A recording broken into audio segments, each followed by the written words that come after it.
Hello everyone, hope so you are doing well.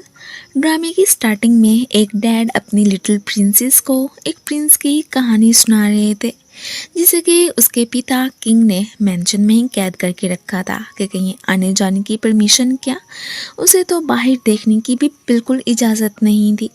फिर एक दिन अचानक छोटी लड़की उसके मेंशन में आने की ट्राई करती है और उससे प्रिंस की ये हालत बिल्कुल भी नहीं देखी जाती। सो उसे जैसे ही भगा रही थी तो ऊपर से ही किंग की नज़र पड़ गई थी। इसी के साथ ही ये कहानी ख़त्म। ये सुनते ही लिटिल प्रिंसेस कहने लगती है कि वैसे डैड, अगर मैं उस लड़की की जगह पे होती तो किंग को ही जाके हक कर लेती। यही हमारे ड्रामे की फीमेल लीड मेटा है। डैड ने हमेशा ही इसे दूसरों के साथ बहुत अच्छे से पेश आना ही सिखाया है। अब ये भी बहुत ज़्यादा काइंड हार्टेड भी है। अब सीन शिफ्ट होता है कुछ सालों बाद का। मेटा अब बड़ी हो चुकी होती है, अपनी आंटी के साथ दूसरी जगह शिफ्ट हो ही रही थी कि बट अगला घर भी सस्ते दामों इसलिए मिला था कि वहाँ पे कुछ दिन पहले ही कोई कत्ल हुआ था। आंटी भी तो इस जगह रहने के बिल्कुल भी हक में नहीं होती हैं, बट ये मनाने लगती है कि इसके कम पैसे हैं और वैसे भी इतने कम पैसों में तो यही घर मिलना था। खैर, अपने ही हैंडसम से पड़ोसी को देख के इनका दिल अब पिघल जाता है कि ठीक है, अब मैं रेडी हूँ यहाँ पे रहने के लिए। लेकिन कुछ कंडीशंस वगैरह भी उन्होंने मेटा के सामने रखी थी जो कि ये फ़ौरन से ही मान लेती है। घर की सारी सफाइयाँ तो खुद ही उसने कर दी थी। अब जैसे ही स्टोर में एंट्री होती है तो एक लड़के से ही टकरा जाती है जो कि है हमारे ड्रामे का हीरो डॉक्टर पूरी।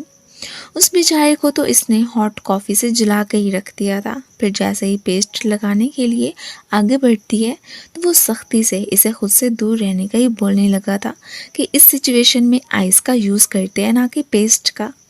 अब जाके इसे मालूम होता है कि ये तो एक डॉक्टर था।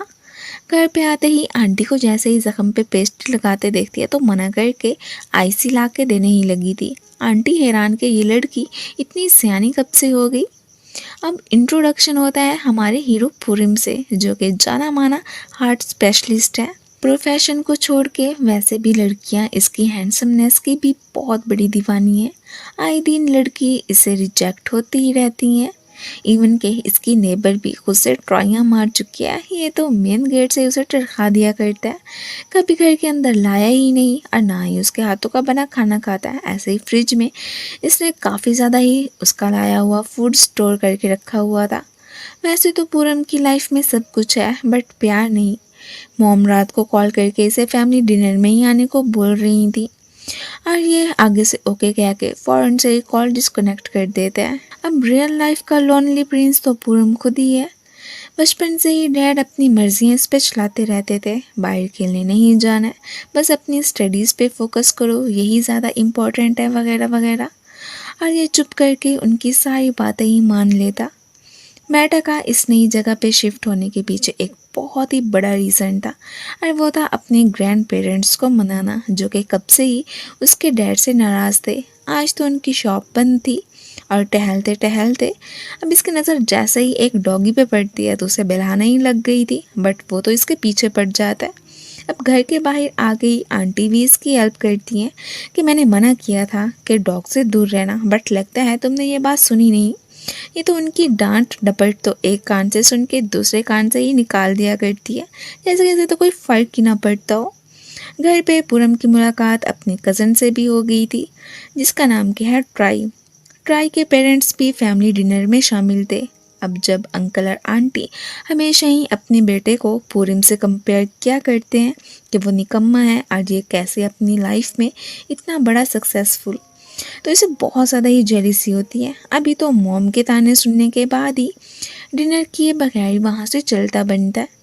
डैड ने पूरम के लिए एक लड़की देख के रखी थी, सो वो यही चाहते हैं कि बहुत जल्दी ये शादी करके अपनी एक फैमिली बनाए। इसे ब्लाइंड डेट पे जाने को ही बोल रहे थे और मीन के अपनी बहू भी वो अपनी पसंद से ही लाना चाहते हैं। पूरिम इस बात से बहुत ज़्यादा इरिटेट तो होता है, लेकिन अब डैड ने कह दिया तो आगे से वो उन्हें कैसे मना कर सकता था।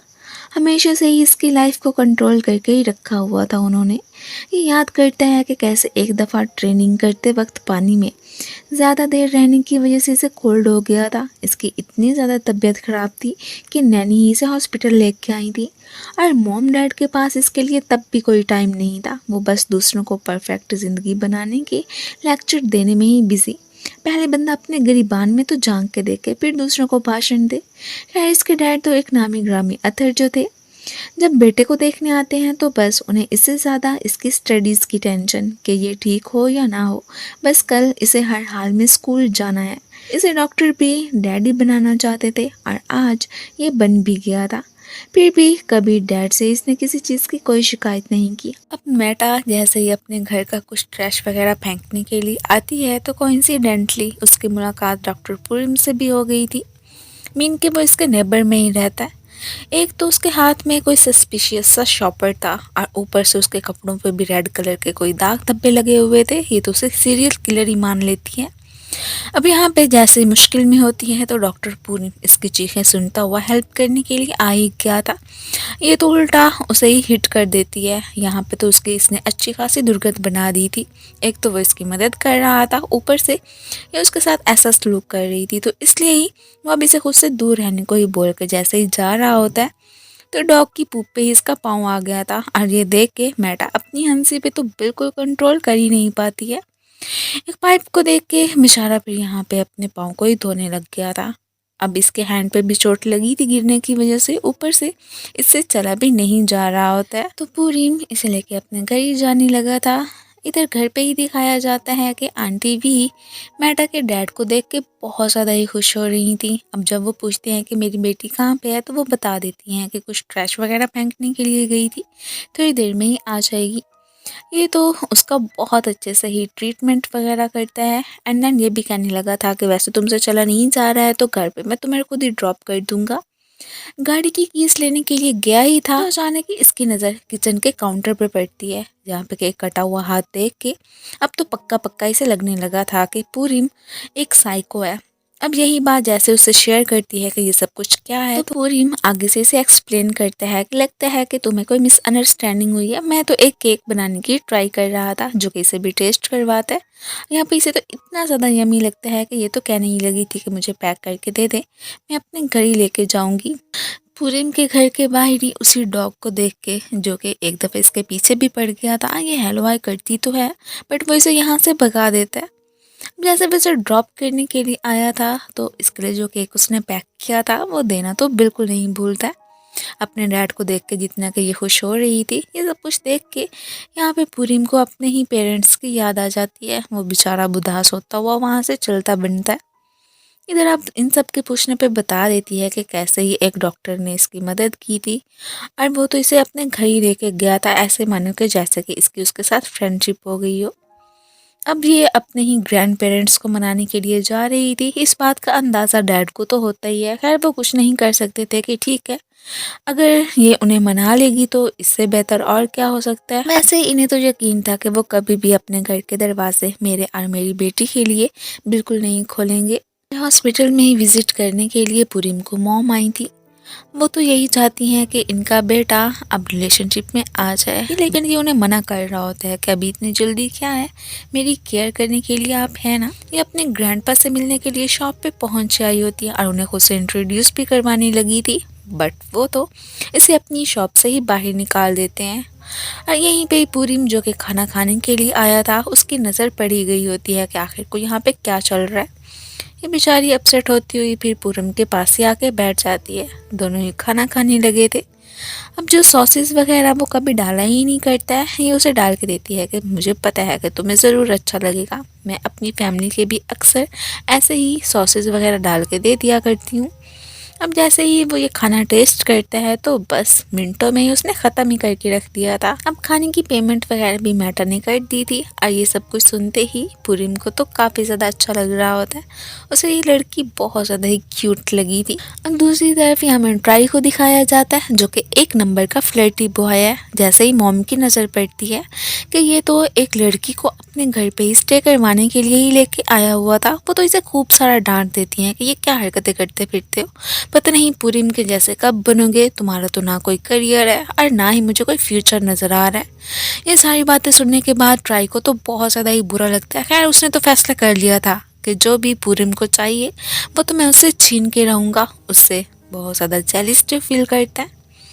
इधर ही अब डैड अपनी बेटी को मिलने के बाद ही वहाँ से चले गए थे। ये काफ़ी उदास ही दिख रही थी। जिस लड़की के साथ ही डैड पूरिम की शादी करवाना चाहते हैं उसका नाम है फेंग। अपनी लाइफ में बिल्कुल सक्सेसफुल जैसे कि पूरिम है, उनके लिए तो ये एकदम परफेक्ट ही मैच थे। अब नेक्स्ट दिखाया जाता है कि मेटा की बेस्टी जिसका नाम के हैरी इसके पास ही स्टे करने के लिए आ गई थी और उसे देख के इसकी खुशी का तो कोई ठिकाना ही नहीं रहता है। नेक्स्ट ही शॉप पे जैसे ही पहुंचती है तो शुक्र है कि ग्रैंडपा नहीं थे, लेकिन हाँ ग्रैंड माँ तो ज़रूर इसका अच्छे से वेलकम करती हैं।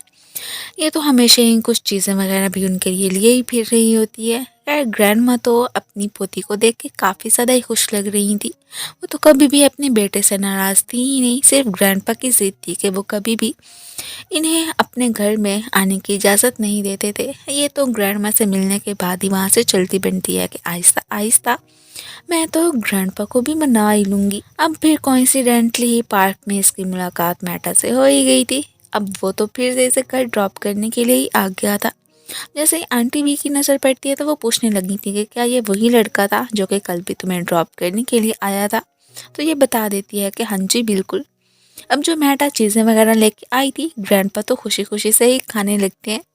यार वो मानते या ना मानते अपनी पोती से तो काफ़ी ज़्यादा ही लव करते हैं, ऊपर से बस थोड़े बहुत रूड रूड नज़र आते हैं। जो कि ब्लाइंड डेट का अरेंज किया था इसके डैड ने, ये तो टाइम पे पहुंच आया था बट बहुत ज़्यादा वेट करने के बाद भी अभी तक फैंग पहुंची ही नहीं होती। अब जब वो अपनी एक फ्रेंड को लेकर रेस्टोरेंट पे आती है तो आगे से उसे पता चलता है कि पूरिम इसका वेट करते करते वहाँ से जा चुका है। उधर ही पूरिम की मुलाकात फिर से मेटा से हो गई थी। वेल वो तो इससे फ्रेंडशिप करना चाहती थी, खुद को भी इंट्रोड्यूस करवाती है। पहले तो उसने इसका नाम नहीं पूछा था, लेकिन हाँ अब फिर अपना नाम मेटा बताती है और इसे भी पूछने लगी थी कि वैसे आपका क्या नाम है, और उसे अपने साथ ही खाने पे ही इनवाइट करने लग गई थी कि आपकी मर्जी आना चाहते हैं तो बिल्कुल आ सकते हैं। जैसे मॉम कॉल करके फेंग से पूछती हैं कि क्या तुम्हारी ब्लाइंड डेट कैसी रही है, पूरी में कैसा लड़का है, ये झूठ बोल देती है कि बहुत ही अच्छा, इवन कि मैं तो सेटिस्फाई हूँ कि वो मेरी लाइफ में आए। ये फिर फाइनली इसके साथ खाना खाने के लिए आ ही गया था। जिस तरह के खाने वो इसे टेस्ट करवाती है, पूरी में तो पहली दफ़ा ही खा रहा था और वाकई में उसे ये सब काफ़ी ज़्यादा डिलीशियस लगता है। उसने अपनी लाइफ में कभी ये खाया ही नहीं होता। बाद में मॉम इसे कॉल करके पूछ रही थी कि तुम्हें फेंग कैसी लड़की लगी है। इवन कि मुझे अभी अभी पता चला है कि फेंग को तो तुम बहुत ज़्यादा पसंद आए हो। मुझे कहता है कि वो तो ब्लाइंड डेट पे आई ही नहीं थी। खैर अगर वो अपने पेरेंट्स से झूठ बोल सकती है तो इसे भी क्या था, इसलिए मॉम से कह देता है कि हाँ वो बहुत अच्छी लड़की थी। हॉस्पिटल में ही एक स्पेशल केस आया था और बस उनसे ही निमटते निमटते इसे तो बहुत ज़्यादा ही लेट हो गई होती है। वायरेन भी हो रही थी। अब यहाँ से जाते हुए अचानक इसकी नज़र मेटा पे पड़ती है, जो कि उसी स्ट्रेट डॉग को ही बारिश से बचाने की कोशिश कर रही थी। हालांकि उसने इसे काट लिया था, लेकिन फिर भी इसे उसकी फ़िक्र हो रही होती है। उसने तो 2 बच्चों को जन्म भी दिया था। ये अब ना सिर्फ मेटा को बल्कि उसी डॉग को लेता हुआ अपने घर ही आ गया होता है। अब ये तो पूरी की पूरी बारिश में भीग गई थी, वो इसे अपनी ड्रेस ही पहनने के लिए दे देता है। अब यहाँ पे मेटा कहने लगी थी कि वैसे एक बात तो है कि ये देखो ये वाला डॉग तो आपसे बहुत ज़्यादा ही अटैच होके रह गया है और इसके अब 2 छोटे छोटे बच्चे भी हैं। सो क्यों ऐसा ना करें, आप इन्हें पाल लें। आप तो घर में अकेले ही होते हैं, अगर इसकी केयर नहीं कर सकते हैं तो मुझे बता दीजिएगा, मैं ज़रूर इन्हें देखने के लिए आ जाया करूँगी। ये सुनते ही ये बेचारा पास्ट की मेमोरीज में ही खो गया था। जैसे कि इसे बचपन में डॉग्स वगैरह पालना बहुत ज़्यादा पसंद था। ये फरमाइश उसने डैड के सामने की भी थी, लेकिन डैड ने तो साफ मना कर दिया था कि कोई ज़रूरत नहीं है इन सारे फजूल कामों की, इस तरह तो तुम अपनी स्टडीज़ पे बिल्कुल भी फोकस नहीं कर पाओगे। पहले तो इसकी बात को अनसुना करते हुए वो इसकी चोट पे मेडिसिन लगाने लगा था और फिर कह देता है कि सोचूंगा इस बारे में कि इन डॉग्स को रखना है कि नहीं रखना। वो भी अब बेचारी आगे से क्या ही कहती। पूरिम अब की बार जैसे ही फैमिली डिनर पे आता है तो उसकी मुलाकात फेंग से भी हो ही गई थी। उसे ही इसके पेरेंट्स ने ही बुलाया होता है कि ब्लाइंड डेट पे मुलाकात हुई या ना हुई, लेकिन यहाँ पे एक दूसरे को जान लेंगे। अब डैड तो खाने की टेबल पे भी अपना रोब इस पे झाड़ ही रखते हैं और ये सारी बातें तो इधर नोट कर ली थी फैंग ने। खैर उसे तो ये सारी सिचुएशन अपनी जैसी ही लग रही होती है कि मेरे डैड भी हमेशा यही चाहते हैं कि मैं वही करूं जो कि वो बोलते हैं। खैर उसे तो पूरिम अपने लिए एकदम परफेक्ट लड़का ही लगा था। इससे मुलाकात के बाद जैसे ही जा रही थी तो अचानक इसकी गाड़ी की टक्कर हो जाती है। अब सामने वाला पर्सन कोई और नहीं बल्कि ट्राई ही था। उसे पता चला था कि जिसके साथ ही पूरी अब रिलेशनशिप में आने का सोच रहा है, मीन कि उसके पेरेंट्स उसकी शादी करवाना चाहते हैं, वो कोई और नहीं बल्कि फैंग ही है। सो वो तो अब कभी भी ऐसा नहीं चाहता था कि फैंग पूरिम की लाइफ में आए। सो इसलिए ही इसे अपने जाल में ही फंसाने का इसने डिसाइड कर लिया होता है। अब जैसे ही मेटा उन डॉगी को देखने के लिए आती है तो आगे से पूरम के थ्रू से पता चलता है कि इसने फाइनली उन्हें अडॉप्ट करने का फैसला कर लिया। ये सुनते ही मेटा की खुशी का तो कोई ठिकाना ही नहीं रहता। अब मेटा के बारे में सोच सोच के हॉस्पिटल में भी ये स्माइली क्या करता है और ये देख के नर्स हैरान थी। खैर आज तक कभी भी किसी ने इसे स्माइल करते हुए नहीं देखा था। ये तो सब कुछ अचानक ही हो रहा था। जॉगिंग करते वक्त जैसे ही मेटा की मुलाकात पुरीम से होती है तो उसे कहने लगी थी कि वैसे आपको तो केक्स वगैरह बनाने आते हैं, क्या मुझे भी सिखा देंगे, क्योंकि मैं अपने डैड को बर्थडे सरप्राइज़ देना चाहती हूँ। उनके लिए केक बना के ये भी मान ही गया था कि ठीक है दोपहर के वक्त आ जाना। सो वो अपनी आंटी वी को लेकर जैसे ही पहुंचती है तो सामने से उनकी उसी नेबर से ही मुलाकात हो गई थी जो कि कब से ही पूरे उनके दिल में अपनी जगह बनाना चाहती है। जैसे ही देखती है कि जो खाना आज तक वो इसके लिए भेजती आई थी वो तो पूरी ने खाया भी नहीं है, फिर इसी दुखी दिल के साथ ही वहाँ से चलती बनती है। खैर आंटी तो इन दोनों को साथ में ही टाइम स्पेंड करने का मौका देना चाहती थी, इसलिए ये मेटा को छोड़ के चलती बनती है। वो इसे जैसे ही केक बनाना सिखा रहा होता है ये तो कोई भी काम ढंग का करती ही नहीं है, तो कह देता है कि बस चुप करके तुम देखती जाओ कि मैं कैसे बनाता हूँ, इस तरह से कुछ तो समझ आ ही जाएगी।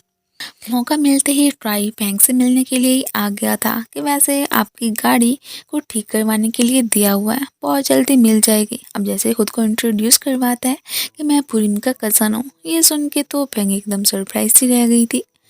यहाँ पे ये भी कहने ही लगा था कि वैसे अगर वाकई में आप पूरिम में इंटरेस्टेड हैं तो उसे क्या चीज़ें पसंद हैं क्या नहीं, और अगर उसके दिल में जगह बनाना चाहती हैं तो उस सब के लिए मैं आपकी मदद कर दूंगा। अब ये डील है कि आपको मुझसे मिलना पड़ेगा। अब वो मान जाती है कि ठीक है, अगर पूरिम के दिल में जगह बनानी है तो इससे मिलने में क्या हर्ज। दूसरी तरफ फाइनली इनका केक बन के रेडी हो गया था। अब ये इसे कुछ पैक करने के लिए भी कह ही रही थी। अब मैं अपने ही ग्रैंडपा से मिलने के लिए पहुंच आई होती है। खैर ग्रैंडपा तो शॉप पे नहीं थे, ग्रैंडमा से इसकी मुलाकात हो ही गई थी। अब उन्हें केक वगैरह देने के साथ ही गुड बाय कह के वहाँ से चली ही गई थी। अब इसे घर पे ड्रॉप करने के लिए ही डॉक्टर पुरी में आए थे। जैसे ही एक क्लाइंट से मिलने के लिए शॉपिंग मॉल पहुंची होती है तो वो तो इसके काम से काफ़ी ज़्यादा सेटिस्फाई लग रही थी। और इसी मॉल में ही दिखाया जाता है कि ट्राई अपने साथ ही फैंग को ही लेके आया था। ट्राई जो कि फैंग के लिए कुछ कॉफ़ी वगैरह ही लेके जा रहा था, अचानक ही उसकी टक्कर रीरी से हो जाती है। उस पर गुस्सा ही करने लगा था कि इतनी मेहनत से मैं लाइन में लग के ये बाइक ही थी और तुमने सब कुछ ख़राब कर दिया। वो अपोलोजाइज़ करती है बट इतनी आसानी से तो ये माफ़ नहीं करने वाला था। वो अब खुद ही इसके लिए ड्रिंक लेने के लिए चली गई थी। पीछे से मेटा इसे हैंड की देती है कि अपने कपड़े जो भी ख़राब हुए उन्हें साफ़ कर लो। वो थैंक यू बोल ही रहा था कि तभी रीरीज के लिए वो ड्रिंक लेके आ गई थी और अपनी बेस्टी को लेके वहाँ से चलती ही बनती है कि इंडिया से बंदों से बंदा दूर ही रहे तो यही बेहतर है। मॉम ने पुरीम को बुला के कुछ स्वीट्स वगैरह दी थी कि जैसे ही फैंग से तुम्हारी मुलाकात होगी तो मेरी ही तरफ से ही उसे दे देना। अब मॉम से मिलने के बाद जैसे ये घर वापस आया था तो बाहर ही इसकी मुलाकात मेटा से हो जाती है जो कि इन डॉगीज़ को ही देखने के लिए आई थी। और बस अचानक ही इसका पाँव मुड़ जाता है। ये देखते ही वो कहने लगा था कि तुम्हें अपना कुछ ख्याल रखना चाहिए, लगता है कि अपने फूड पे कुछ ज़्यादा तवज्जो नहीं देती हो। साथ ही साथ कहता है कि मुझे लग रहा है कि जैसे कि डिनर तुम नहीं करती हो, इसे रात का खाना मेरे साथ दिखाया करोगी। वो भी मान जाती है कि ठीक है। अब जैसे ही बाद में खाना वगैरह खाने के बाद इसे घर ड्रॉप करने के लिए आता है तो आंटी भी मेटा का इतना ज़्यादा ध्यान रखने के लिए इसे थैंक यू ही बोल रही थी। अब इससे पूछ लेती हैं कि वैसे पूरी में कैसा लड़का है। वो तो यही चाहती थी कि बुरा नहीं है, अगर ये उसके साथ रिलेशनशिप में आना चाहती है तो बिल्कुल आ सकती है। लेकिन आगे से स्माइल करके कह देती है आंटी बी को कि ऐसी बात नहीं है, जैसा कि आप समझ रही हैं हम दोनों जस्ट फ्रेंड्स हैं और कुछ नहीं। पूरीम अब अपनी मॉम के कहने पे बैंक को स्वीट्स वगैरह देने के लिए आ ही गया था। वो तो काफ़ी ज़्यादा ही हैप्पी दिखाई दे रही होती है कि इसका मतलब है कि इसे मेरा कुछ तो ख्याल है। अब इसे पता नहीं चला था कि ये इसकी मॉम ने भेजी है या कि फिर खुद लेके आया है। मेटा ने तो अपनी रूटीन ही बना ली थी, वो डेली ही पपीज़ को देखने के लिए इसके घर आ जाया करती है और ये बिल्कुल भी मना नहीं करता, इवन के खाना भी मिल के ही खाया करते हैं। डैड फिर से अपनी बेटी को बहुत ज़्यादा मिस कर रहे थे। अब जैसे यहाँ पे पहुँचते हैं तो आगे से इन्होंने फूड तो काफ़ी ज़्यादा रेडी करके रखा हुआ था, बट मेटा ने तो खाना खा लिया था डॉक्टर पुरीम के साथ, इसलिए वो मना करके वहाँ से चलती बनती है। मेटा अब जैसे ही पपीज़ को देखने के लिए आया करती है, साथ में इससे केक बनाना भी सीख ही रही थी। अब इसके सारे बाल खुले थे। अब इससे पहले कि वो खाने में आते ये फ़ौरन से उसे समेटने लगा था। ब्रेड बनाने की कोशिश तो करता है बट वो उससे बन नहीं पाती है, तो इसने डिसाइड कर लिया था कि ये बनाना भी मैं सीख ही लूँगा। केक वगैरह बनाने के बाद ये सीधा ग्रैंडपा की शॉप के बाहर पहुँचती है, तो सामने से देखती है कि एक बंदा कब से उन्हें परेशान किए जा रहा है। जैसे ही अपने ग्रैंडपा को बुलाती हुई उधर आती है, तो इससे पहले कि वो बंदा इनसे बदतमीज़ी करता, तभी ऊपर से इसके पीछे पीछे ही एंट्री हो गई थी पूरीम की, जो कि उन्हें कुछ लॉज वगैरह के बारे में बता के वहाँ से भगा देता है। ये देखते ही ग्रैंडपा उन्हें थैंक यू बोलने लगे थे, इवन के खाने तक भी रोक देते हैं।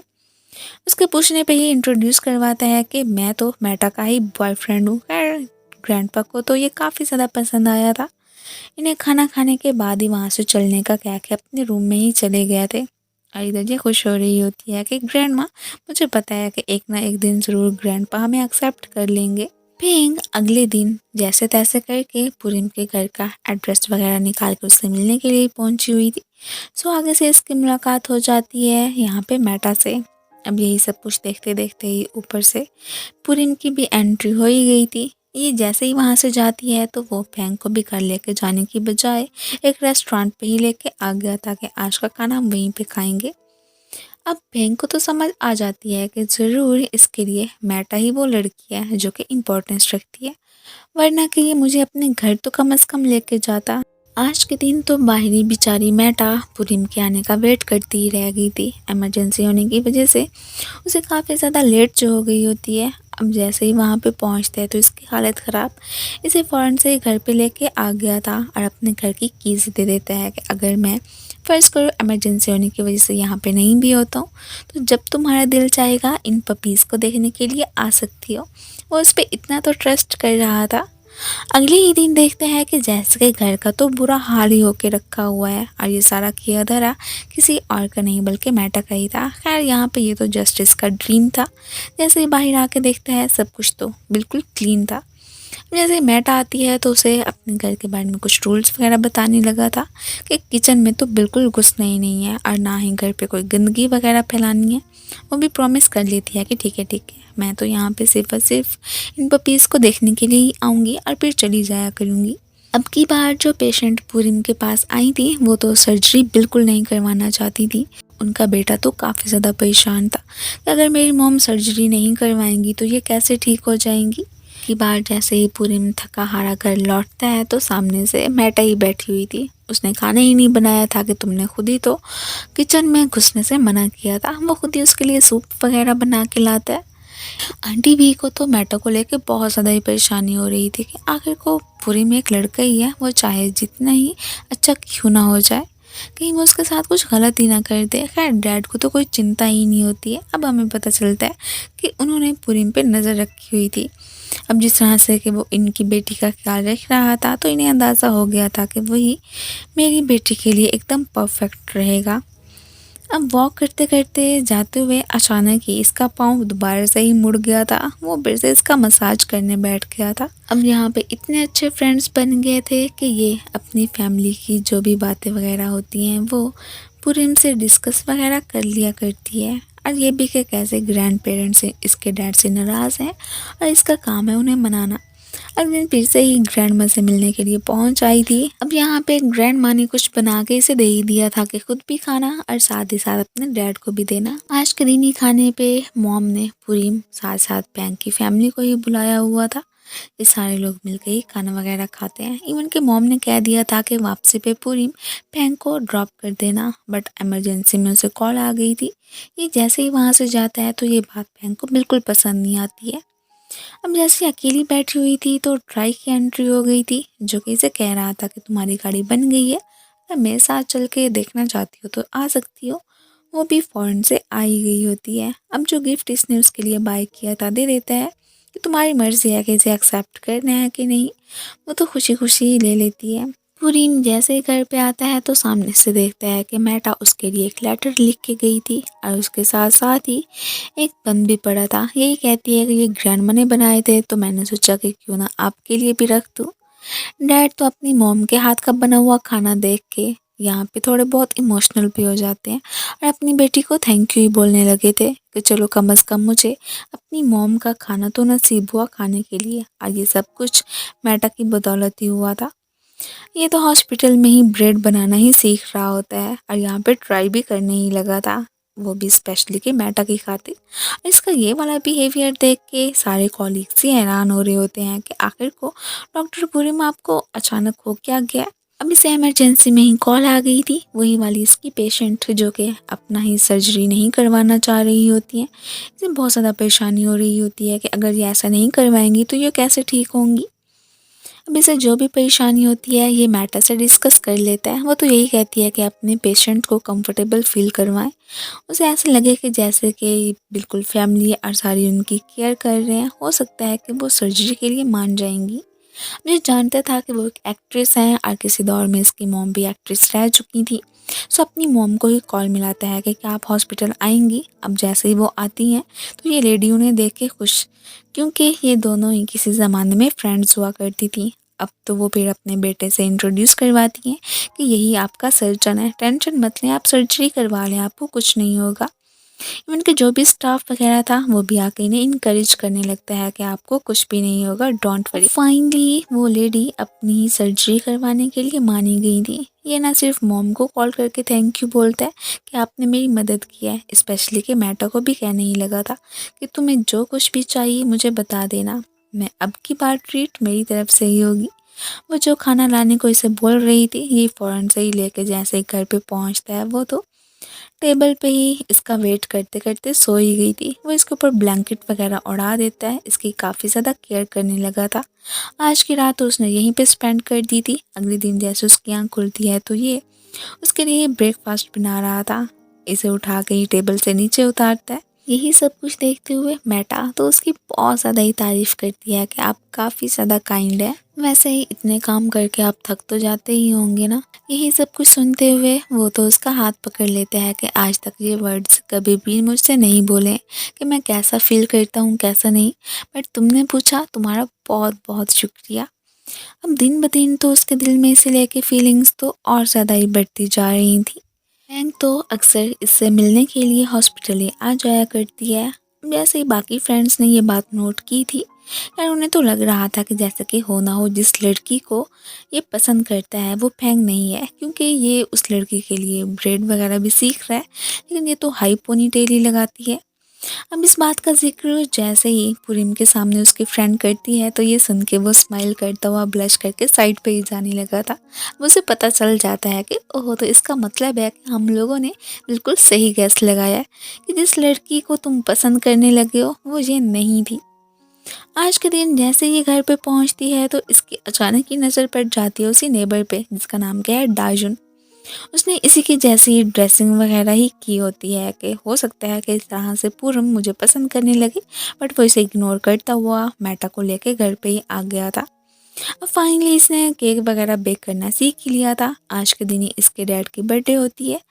केक वगैरह बनाने के बाद ही इसे भी अपने घर आने के लिए इनवाइट करने लगी थी कि वैसे भी डैड ने ही कहा था। सो फाइनली रात के वक्त आज के दिन वो इसके घर पे इसके डैड को ही बर्थडे विश करने के लिए आ ही गया होता है। सारे ही मिलके पार्टी वगैरह करने लगे थे, कुछ ड्राइंग्स वगैरह भी बनाते हैं। और यही देख के पुरीम फिर से अपने पास्ट की मेमोरीज में खो गया था, कैसे वो अपने दिल से पेंटिंग्स वगैरह और ड्राइंग्स वगैरह बनाता था। बट डैड तो हमेशा ही कह देते कि ये भी अच्छी नहीं है, इसे कम स्कोर ही दिया करते थे। अब जैसे इसे उदास सा देखती है तो वो हर मुमकिन कोशिश करती है कि इसका मूड अच्छा हो जाए। अब इसे घर ड्रॉप करने के लिए अब की बारी मेटा की पूरी फैमिली ही आई हुई थी। इधर ट्राई साहब तो बाज नहीं आने वाले थे, जब भी उसे मौका मिलता है फैंग से मिलने के लिए पहुंच जाता है। वैसे पूछ ही नहीं लगा था कि वैसे तुम्हें किन किन जगहों पे जाना पसंद है, क्या खाना पसंद है। वो भी फाइनली अपनी दिल की बातें इससे शेयर कर लेती है। मीन के आहिस्ता आहिस्ता इनके बीच भी बॉन्डिंग बढ़ती ही जा रही थी।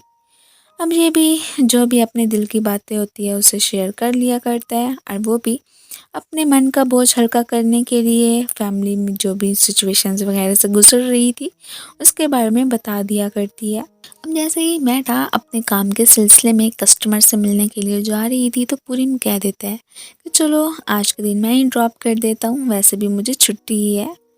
अब जैसे ही ये अपने कस्टमर से मिलने के लिए आती है तो यहाँ पे इसका काम तो बन गया था, बट नोट करती है कि एक लड़की को अपनी बर्थडे सेलिब्रेट करते हुए देख के कैसे पूरिम सैड सा फेस बनाई बैठा है। अब पूरिम को क्या हुआ है यही सोचते सोचते बेचारी गिरने ही वाली थी कि पूरिम इसे थाम लेता है। अब इसके पूछने पे फाइनली पूरिम बता ही देते हैं कि मेरी बर्थडे है। ये सुनते ही आज का पूरा दिन ही मैटा ने इसके साथ ही स्पेंड करने का डिसाइड कर ही लिया था। अब वो इसे अपनी फेवरेट प्लेस मीन के अम्यूज़मेंट पार्क की लेके आ गई थी। पहले तो किसी भूतनाक जगह पे जाते हैं जहाँ पे कि जाके बेचारी मेहटा की चीखें ही निकल गई थी और बहुत ज़्यादा ही डर गई थी। वो बेचारी तो बाहर आ जाती है, लेकिन हमारा हीरो तो इधर बहुत ही कूल एंड हैंडसम दिख रहा था। पूरी इसके साथ आज का पूरा दिन बहुत अच्छे से ही स्पेंड करता है। इसी बीच ही उस बेचारे के सारे कपड़े वगैरह गीले हो गए थे। वो जैसे ही कुछ बाय करने के लिए पहुंचते हैं तो ये यहीं पे ही अपनी शर्ट उतारने के लिए खड़ा हो गया था। सिक्स पैक देख के वो तो इसे टच करने ही वाली होती है कि पूरी मना कर देता है। कुछ लड़कियों ने इसकी पिक्चर्स वगैरह क्लिक करके सोशल मीडिया पे ही अपलोड कर दी थी। अब जो ड्रेस इन दोनों ने बाय की होती है वो तो एक कपल ड्रेसेस ही थी। यार ब्रेड वगैरह बनाना तो इसने सीख ली थी, जो कि चुटकियों में अब की बार मेटा की बना देता है। दूसरी तरफ पिंक जैसे ही पूरिम से मिलने के लिए आई थी तो आगे से उसकी नेबर आके पूछने लगती है कि तुम कौन हो, तो वो बता देती है कि मैं पूरिम की फियांसी हूँ। अब जब इस बारे में से पता चलता है तो एकदम शॉक्ड ही रह गई थी कि क्या पूरिम की कोई फियांसी भी है, और इस बारे में उसने किसी को पता चलने क्यों नहीं दिया है। मैं तो उसकी नेबर थी ना यार, अब उसने इसे थोड़ी ही ना बताना था। काफ़ी ज़्यादा अपसेट होती है कि मैं जब भी पूरिम से मिलने के लिए जाती हूँ वो अवेलेबल नहीं होता है। अब ट्राई की मुलाकात हो जाती है इससे। मस्तियाँ करते करते तो इन्हें रात ही हो गई थी। अब यहाँ पे जैसे ही इसे सोते हुए देख के वो उसका हाथ पकड़ने की कोशिश करती है तो पूरिम तो स्माइल करने लगा था। मीन के वो सोया नहीं था बल्कि जाग रहा था। ये उसे अपने लिए वेट करने का कह के फ़ौरन से एक छोटा सा केक लेके ही आ गई थी। बर्थडे विश करती है और विश मांगने को ही बोलने लगी थी, और दोनों ही मिलके केक भी खाने ही लगे थे। अगले दिन जैसे ही अब बैंक की आँख खुलती है तो खुद के पास ट्राई को देख के एकदम सरप्राइज। इनकी रात को ये बहुत ज़्यादा ही ड्रंक हो गई थी तो इसे ट्राई को ही संभालना पड़ गया था। अब इसे तो नहीं पता था कि वो कहाँ पे रहती है, इसलिए ही अपने अपार्टमेंट लेके आ गया। ये एम्बेरस फील कर रही होती है कि कहीं मैंने तुम्हें ज़्यादा तंग तो नहीं किया, या फिर कि हमारे बीच कुछ हुआ तो नहीं। वो इसे तसल्ली देता है कि ऐसी कोई भी बात नहीं है, डोंट वरी। अब जाके ये कुछ रिलीफ फील करती है कि शुक्र है हमारे बीच कुछ नहीं हुआ, चलो कम से कम हम दोनों फ्रेंड्स तो हैं ही सही। अब सोशल मीडिया पे उन लड़कियों ने जो पोस्ट लगाई थी यही देख के इसकी फैंस ही बन गई होती हैं कि वाह इतने हैंडसम डॉक्टर, और हॉस्पिटल में तो बस लाइनें की लाइनें ही लगी होती हैं। इस सारी न्यूज़ के बारे में तो फैंग ने भी देख ही लिया था। आज के दिन ही इसने किसी और लड़की के साथ ही घूमते हुए देख लिया था, और ये बात इसे बहुत ज़्यादा ही बुरी लगती है। खैर फिलहाल तो वो ट्राई को अवॉइड करती हुई वहाँ से चली ही गई थी। इस बात से अंदाज़ा हो जाता है कि ये जेलिस फील कर रही थी। मैटा को देख के वही अनोइंग नेबर पहुंच जाती है कि क्या तुम्हें पता है कि पुरिम की एक फियांसी भी है, आखिर को कब तुम उसका पीछा छोड़ोगी। ये तो उसकी बातों को इग्नोर करती हुई घर के अंदर ही चली गई थी। इसके पीछे पीछे ही ट्राई पहुंच आया था जो कि कह रहा होता है कि मुझे किसी और लड़की के साथ देख के क्या तुम्हें बुरा लगा। यार कभी भी अपनी फीलिंग्स का इज़हार तो तुमने मेरे सामने किया ही नहीं है, बस पुरीम की बातें करती रहती हो। मुझे तो लगा था कि शायद कि तुम मुझे पसंद करने लगी हो, बट अब मुझे फ़ील हो रहा है कि जैसे कि ऐसा कुछ नहीं है। मुझे पसंद करती हो ना, ये बात तो तुम्हें अब एक्सेप्ट करनी ही पड़ेगी। और बस यहीं पे ही दोनों किस करने लगे थे। मीन के उसने इसे अपनी गर्लफ्रेंड बनाने का डिसाइड कर ही लिया था। रात के वक्त ही अब अचानक ही पूछ लेती है पुरीम से कि क्या आपकी कोई फियांसी है। तो वो आगे से साफ मना कर देता है कि नहीं, मेरी तो कोई फियांसी नहीं है। ये सुनते ही अब यहाँ पे मैटर तो काफ़ी ज़्यादा खुश हो जाती है कि इसका मतलब है कि दाजुन झूठ बोल रही थी। ये तो चाहता था कि हम अपनी रिलेशनशिप को पब्लिकली अनाउंस कर देते हैं, बट वो आगे से मना कर देती है। इसका जो इरादा था फैंक का दिल जीतने का, फाइनली इसमें तो कामयाब हो ही गया था। अब डैड ने सोशल मीडिया पे जैसे ही पुरीम की वो फ़ोटोज़ वगैरह देखी थी जो कि वायरल हो गई थी, इस पे गुस्सा करने के लिए आ जाते हैं कि ये क्या हरकत की है तुमने। और वैसे भी अगर उसी की वजह से तुम्हें हॉस्पिटल से निकाल दिया जाए तो हमारा क्या बनेगा। तुमने तो मेरी नाक ही कटवा के रख दी है। इस बेचारे को खामखा में ही डैड ने बातें सुना दी थी। तभी हॉस्पिटल के डायरेक्टर की एंट्री होती है, जो कि कह देते हैं कि अपने बेटे को क्यों डांट रहे हैं, बल्कि इसी की वजह से ही हमारे हॉस्पिटल के बाहर लाइनें लगी हुई हैं। इसकी फैंस तो बहुत ज़्यादा ही इकट्ठी होकर रह गई हैं और यही कह के डैड को लेते हुए वहाँ से चले ही गए थे। ये दोबारा से ग्रैंडपा से मिलने के लिए आई थी, वो इसे इग्नोर करके किसी और रेस्टोरेंट पे खाना खाने के लिए जाते हैं। और यहाँ पे वही वाला बंदा ग्रैंडपा को परेशान करने लगा था, जो कि अक्सर क्या करता है। ग्रैंडपा को बचाते बचाते इसके हैंड पे भी चोट लग गई थी और ये देख के ग्रैंडमा को तो काफ़ी ज़्यादा चिंता होने लगती है। इवन के ग्रैंडपा ने भी अपनी एक मेडिसिन दे दी थी कि ये इसे लगा दो। और उनको अपने लिए इतनी ज़्यादा केयर करते हुए देख के मैटर को तो काफ़ी ज़्यादा अच्छा लगता है कि एक ना एक दिन ज़रूर मैं इनके दिल में जगह बना ही लूँगी। अब जो ड्रेस इसे ग्रैंड पेरेंट्स ने पहनने के लिए दी थी वही पहन के जा रही थी कि एक ग्रैंडमा को रोड क्रॉस करने में दिक्कत हो रही होती है। यही देखते देखते ही ऊपर से ट्राई की भी एंट्री हो गई थी और वो इसकी हेल्प कर देता है। पूरी की तबीयत कुछ ज़्यादा ठीक नहीं लग रही होती है। मॉम ने उसे आज के दिन ही डिनर पे इनवाइट किया था, बट वो आगे से मना कर देता है और घर पे ही आके आराम से सो गया था। अब जैसे ही इसकी तबीयत के ख़राब होने का पता चला था मेटा को, तो वो अपने डैड को ही लेके आ गई थी। सारा का सारा काम तो इन दोनों ने मिलकर ही कर दिया था, उसके साथ मिलके खाना भी खाते हैं। अब डैड तो इन दोनों को अकेले में ही टाइम स्पेंड करने के लिए छोड़ के वहाँ से चले ही जाते हैं।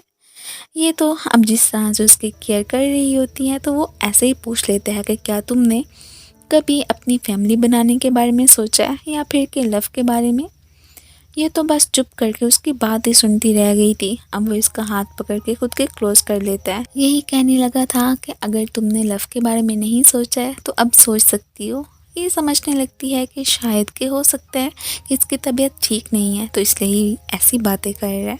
पूरीम ने वो सारी बातें अपने होशो हवास में ही कही थी। आखिर को वो मैटा को इतना ज़्यादा पसंद जो करने लगा था। इधर ही मेटा का ब्लश कर करके बुरा हाल। अब जैसे ही पूरी मुझे पिक करने के लिए आता है तो ये उससे आई कांटेक्ट बना ही नहीं रही थी। काफ़ी ज़्यादा साथ साथ शर्मा भी रही होती है। डैड की उस बंदे पर नज़र पड़ गई थी जो कि कब से ही इनके पेरेंट्स को परेशान किए जा रहा था। इसने तो उन्हें सबक सिखाने का फुल प्लान बना ही रखा होता है। आज के दिन जैसे ट्राई फैंक को शॉपिंग करवाने के लिए लेके आया था तो अचानक ही दोनों की नज़र पड़ती है कि पूरीम तो उसी मेटा के साथ ही घूम रहा है। रीरी की भी नज़र पड़ गई थी और आज फाइनली वो अपनी बेस्टी के उस फ्रेंड को देख लेती है जिसकी की तारीफ़ें वो कब से उसके सामने क्या करती है। वो तो काफ़ी ज़्यादा खुश हो रही थी कि ये तो एक जेंटलमैन है और काइंड हार्टेड भी। अब अगर बात की जाए ट्राई की तो उसका गुस्से के मारे बुरा हाल। इसने तो सोचा था कि पूरी फैंग को लेके ही इंटरेस्टेड है और देखो इसने उसका दिल जीत भी लिया। लेकिन अब जिसे कि पूरी पसंद करता है वो लड़की फैंग निकली ही नहीं, वो तो मैट है। इसे तो अपना प्लान सारा का सारा ख़राब होता हुआ ही नज़र आ रहा था। इसने आज तक कभी भी हार नहीं मानी थी कि जो पूरी को पसंद होगा मैं उससे छीन के रहूँगा। लेकिन अब ऐसा होता हुआ तो उसे नामुमकिन ही लग रहा था। आज के दिन जैसे ही खाना खा कर ये वापस लौटते हैं तो सामने से इसकी नज़र पड़ती है कि इनके डॉगी की तबीयत तो काफ़ी ज़्यादा ख़राब है। उसे डॉक्टर के पास ही लेके आ गए थे। जब तक कि वो ठीक ना हो जाता इसने दोनों छोटे पपीज़ को अपने घर पे ही लेकर जाने का डिसाइड कर लिया था। अगले दिन जैसे उन्हें लेके आती है तो फाइनली देखती है कि उस डॉगी की हालत अब काफ़ी बेहतर है। उसका नाम इन्होंने ऑलिव रखा हुआ है यही वाला गुंडा बदमाश बंदा ग्रैंडपा से आके अपोलोजाइज़ करने लगा था कि मैंने पहले आपके साथ जो भी सलूक किया था मुझे माफ़ कर देना। ये सिचुएशन को देखते हुए ग्रैंडपा भी हैरान हो रहे होते हैं कि अचानक इसे क्या हो गया। सो इसी के साथ ही हमें फ्लैशबैक का सीन दिखाया जाता है कि डैड अपने पूरे गैंग के साथ ही इस बंदे को सबक सिखाने के लिए पहुंच आए थे। ये भी वार्न कर दिया था कि अगर आइंदा के बाद तुमने उस शॉप में जाके कोई भी हंगामा वगैरह मचाने की कोशिश की तो मुझसे बुरा कोई नहीं होगा। बस उसी के डर से ही अब वो आके ग्रैंडपा से अपोलोजाइज़ कर रहे थे कि आइंदा के बाद वो कभी भी ऐसी हरकत नहीं करेंगे। एक कस्टमर की तरफ से आज तो मेटा को बहुत ज़्यादा ही बड़ा काम मिल गया था। बेचारी सारी रात बैठ के वही काम करती रहती है। इसकी तो हालत ही ख़राब हो गई थी और ऐसे ही काम करते करते दिन ही हो गया था। अब डैड और बाकी सारे तो यहाँ पे नहीं थे, किसी काम के सिलसिले में ही गए होते हैं। ये अपने घर की कीज़ लेके जाने की बजाय पूरम के घर की लेके चली गई थी। अब काम ख़त्म होते ही इसने घर पे जाके सोने का डिसाइड कर लिया था। बट अब इसे पता चलता है कि ओह नो, मैं तो अपने घर की कीज़ लाई ही नहीं हूँ बल्कि पूरम के घर की ही है। फ़ौरन से ही दीदी को कॉल करती है कि तुम्हारे पास स्पेयर कीज़ होंगी, लेकिन वो तो बहुत ज़्यादा दूर थी, काम के सिलसिले में गई हुई थी। इसलिए कह देती है कि तुम्हें कैसे आके मैं पकड़ाऊँ। अब जैसे ही पूरम की से कॉल आती है तो अपनी सिचुएशन के बारे में उसे इस बता ही दिया था। वो कह देता है कि मेरे घर पे अगर तुम सोने के लिए जाना चाहती हो तो बिल्कुल जा सकती हो, मैंने मना थोड़ी ना करना है। अब जब तक कि पूरम अपना काम ख़त्म करके घर पे पहुंचता है तो सामने से ये सो रही होती है। वो अब इसे उठा के अपने रूम में ही लेके जाने लगा था। मेटा अगले दिन जैसे ही उठती है तो देखती है कि कैसे मुझे अपने बेडरूम में सुला के पूरम खुद बाहर काउच पे सो रहा है। बड़े प्यार से ही देखने लगी थी कि ये तो सोते हुए भी कितना ज़्यादा हैंडसम दिख रहा है। वो अचानक ही अपनी आंखें खोल के इसका हाथ पकड़ लेता है और साथ ही साथ इसके बालों में से आते हुए फ्रेगरेंस की भी तारीफ़ करने लगा था। अब ये तो यहाँ पे बस स्माइली पास कर देती है। इस तरह ही घर में छोटी मोटी तो इनकी इंट्रैक्शन होती ही रहती है। अब तभी हमें इसके घर के बाहर ही दिखाया जाता है ट्राई को। जैसे ही मेटा दरवाज़ा खोलती है तो ये उसे इंट्रोड्यूस करवाने लगा था कि मैं पूरम का कज़न हूँ। पूरम को तो ट्राई का आना बिल्कुल भी पसंद नहीं आया था, क्योंकि वो जानते हैं कि ये एक फ्लर्ट किस्म का बंदा है, तो इसलिए जितना हो सकता है मेटा इससे दूर ही रहे। अब ये साहब जैसे ही मेटा को जाते हुए देखते हैं तो फ़ौरन से कह देते हैं कि मैं भी जा रहा हूँ तो तुम्हें घर पे ड्रॉप कर दूंगा। लेकिन पूरम मना कर देता है कि कोई ज़रूरत नहीं है, उसे घर छोड़ने के लिए मैं जा रहा हूँ ना। अब गाड़ी में आके बैठ के ही उससे पूछने लगा था कि वैसे तुम्हें किस तरह के लड़के पसंद है। इनके ऐसे तो नहीं जैसे कि मेरा कज़न ट्राई है, वो काफ़ी ज़्यादा कूल है ना। ये आगे से मना कर देती है कि बिल्कुल भी नहीं, मुझे वैसे लड़के पसंद नहीं हैं। तभी ही रीरी की एंट्री हो गई थी तो ये उसे गुड बाय कहते हुए घर पे आ जाती है। जैसे रीरी को पता चला था कि पूरी रात तो इसने पूरम के घर में ही बिताई है, वो बस यहाँ पे इससे पूछ रही होती है कि तुम दोनों के बीच कुछ हुआ तो नहीं था। ये आगे से कह देती है कि देखो, अपनी ना इमेजिनेशंस पे कंट्रोल करो, ऐसा कुछ भी नहीं हुआ था, मैं बस उसके घर में ही रही थी, रात रुकी है और अब आ गई हूँ। इसकी फैमिली जो कि ट्रिप पे गई हुई थी फाइनली वापस आ ही गई होती है। अब यहाँ पे आंटी भी सबको बता रही थी कि देखो पूरम कितना ज़्यादा जेंटलमैन है। अब ये अपनी कीज़ घर पे भूल गई थी और उसने हमारी ही मेटा को अपने घर में स्टे करने की इजाज़त दी। पहले मुझे कॉल करके उसने बता दिया था कि आप मेटा की टेंशन मत लेना, वो मेरे घर पे रुकी हुई है और मैं उसका ही ख्याल रखूँगा। अब तो आंटी के दिल में जो भी सारे खदशात थे वो तो ख़त्म होके ही रह गए थे कि वो बहुत ज़्यादा ही काइंड हार्टेड है। अब मॉम डैड से मिलने के बाद इसने फैसला कर लिया था कि मैं आज ही उन्हें बता देता हूँ कि फैंग को लेके बिल्कुल भी इंटरेस्टेड नहीं हूँ और ना ही मैं उससे शादी करना चाहता हूँ। इससे पहले कि कोई भी बात करता इसकी आंटी की एंट्री हो जाती है। अब जैसे ही आंटी को पता चला था कि बहुत जल्दी पूरम की फैमिली एक ट्रिप पे जा रही है, मीन के मॉम डैड इंग्लैंड जा रहे हैं, वो तो बहुत ज़्यादा ही जेलिस फील करने लगी थी। यहाँ पे डैड को कहती हैं कि वैसे आते हुए मैंने एक सस्पिशियस से बंदे को देखा था, कहीं वो आपके बेटे को कोई नुकसान ही ना पहुंचा दे। ये सुनते ही यहाँ पे डैड को तो अब पूनम की टेंशन होने लगी थी और काफ़ी ज़्यादा घबराए हुए भी लग रहे होते हैं। इनका भी कोई पास्ट था जिसके बारे में कि हमें आगे चल के ही पता चलेगा, लेकिन यहाँ पे हमें इतना तो अंदाज़ा हो ही जाता है कि डैड अपने बेटे को लेके काफ़ी ज़्यादा फिक्रमंद तो रहते हैं, बस ऊपर ऊपर से फील नहीं करवाते हैं। मेटा की फैमिली साथ में मिलके जैसे ही डिनर कर रही होती है तो अचानक ही इनकी नज़र उसी नेबर पे पड़ती है। जिससे कि कब से डेप्टर्स आके परेशान कर रहे थे, ये आके उसकी मदद करते हैं और उन्हें वहाँ से भगा देते हैं कुछ लाज वगैरह के बारे में बता के। अब वो आंटी तो बहुत ज़्यादा ही परेशान दिख रही होती हैं। इवन के पहले तो हमेशा इन्हें बुरा भला कहती थी, लेकिन अब जैसे ही इन्हें पता चला था कि ये डेब्ट का शिकार हैं तो इन्होंने मदद करने का फ़ैसला कर लिया था। ये सुनते ही वो इमोशनल हो जाती है कि आप लोग कितने ज़्यादा अच्छे हैं ना, मैंने हमेशा ही आपको गलत समझा। इधर डैड को फिर से ही अपने कोई पुराने फ्लैशबैक्स याद आने लगे थे, जिसके बाद कि उनकी हालत ख़राब। उनकी वाइफ ही आके फिर तसल्ली देने लगती हैं कि देखिए अब डिप्रेस्ड होना छोड़ दें, लाइफ में आगे बढ़ें। मेटा को अगले दिन कॉल आ जाती है पूरिम की। वो के डॉग्स के लिए केक ही बना रहा था, सो हेल्प के लिए इसे बुला लिया होता है। अब जैसे ही इसके क्लोज आने की कोशिश करता है तो इसकी हार्ट बीट फास्ट हो गई थी, और यही बात नोट करते हुए पूरिम पूछ लेता है कि तुम्हें क्या हुआ है, ऐसे क्यों रिएक्ट कर रही हो। ये आगे से कह देती है कि कुछ भी नहीं हुआ, बट वो कहाँ यकीन करने वाला था। अचानक ही इन दोनों की नज़र पड़ती है कि बाहर तो फैंक की एंट्री हो गई है। वो जैसे ही मेटा को इसके घर पे देखती है, अब फिर से जेलिस फील करने लगी थी कि आखिर को इनके बीच इधर चल तो चल क्या रहा है। इन दोनों को साथ में देख देख के इधर इसे तो जलन हो रही थी कि इसका मतलब है कि तब दाजुन ने बिल्कुल ठीक कहा था कि पूरिम किसी और लड़की को पसंद करता है, शायद कि वो फेंगी होगी। पूरिम बाहर बैठे हुए इससे यही कह रहा था कि हम दोनों की शादी नहीं हो सकती है, बहुत जल्दी मैं अपने पेरेंट्स से बात कर लूँगा, तो तुम्हें यहाँ पे मिलने आने की ज़रूरत नहीं है। और वैसे भी मैं तुम्हारी टाइप का बिल्कुल भी बंदा नहीं हूँ। ये सुनते ही अब बैंक को भी गुस्सा आ जाता है। फर्स्ट टाइम ही वो किसी लड़के से रिजेक्ट हो रही थी। अब मुझे तो अंदाज़ा हो गया था कि ये तो ऑलरेडी ही मेटा को पसंद करता है, इसलिए इतने ज़्यादा नखरे दिखा रहा है। वो मेटा को ही क्रिटिसाइज़ करने लग गई थी। इसी बीच ही एक पपी ने इसके शूज़ पे ही पी कर दी थी और वहाँ से भाग जाता है। और यही देखते हुए अब हालांकि पूरिम ने इसे अपोलोजाइज़ भी किया था, लेकिन ये गुस्से में ही अपनी गाड़ी में आके बैठ जाती है। कॉल्स वगैरह मिलाती है ट्राई को, बट वो कहाँ पिक करने वाला था। उसने तो कब से इसकी गाड़ी पे नज़र रखी हुई थी। वो खुद भी पूरम के घर के बाहर ही होता है। अब ये यहाँ से जा रही थी तो वो इसे रोक देता है कि चलो मैं तुम्हें घर पे ड्रॉप कर देता हूँ। जैसे इसे छोड़ने के लिए आता है तो यहाँ पे तो मेटा का घर तो बाहरिया में दिखाया जाता है कि ट्राई ने भी देख लिया था। मेटा को तो अपनी फीलिंग्स की कोई समझ नहीं आ रही थी। आंटी को बता देती है कि मुझे ऐसे लग रहा है कि जैसे कि मैं पूरिम को पसंद करने लगी हूँ। ये सुनते ही आंटी कह देती हैं कि सिर्फ पसंद करने लगी हो या कि उससे लव भी। मुझे तो कुछ समझ नहीं आ रही थी कि मैं कैसे जान पाऊंगी, मुझे तो नहीं पता चल रहा। अब आंटी भी आइडिया देती हैं कि ठीक है, कुछ दिनों के लिए ना तुम कहीं चली जाओ या फिर अपने होम टाउन वापस चले जाते हैं।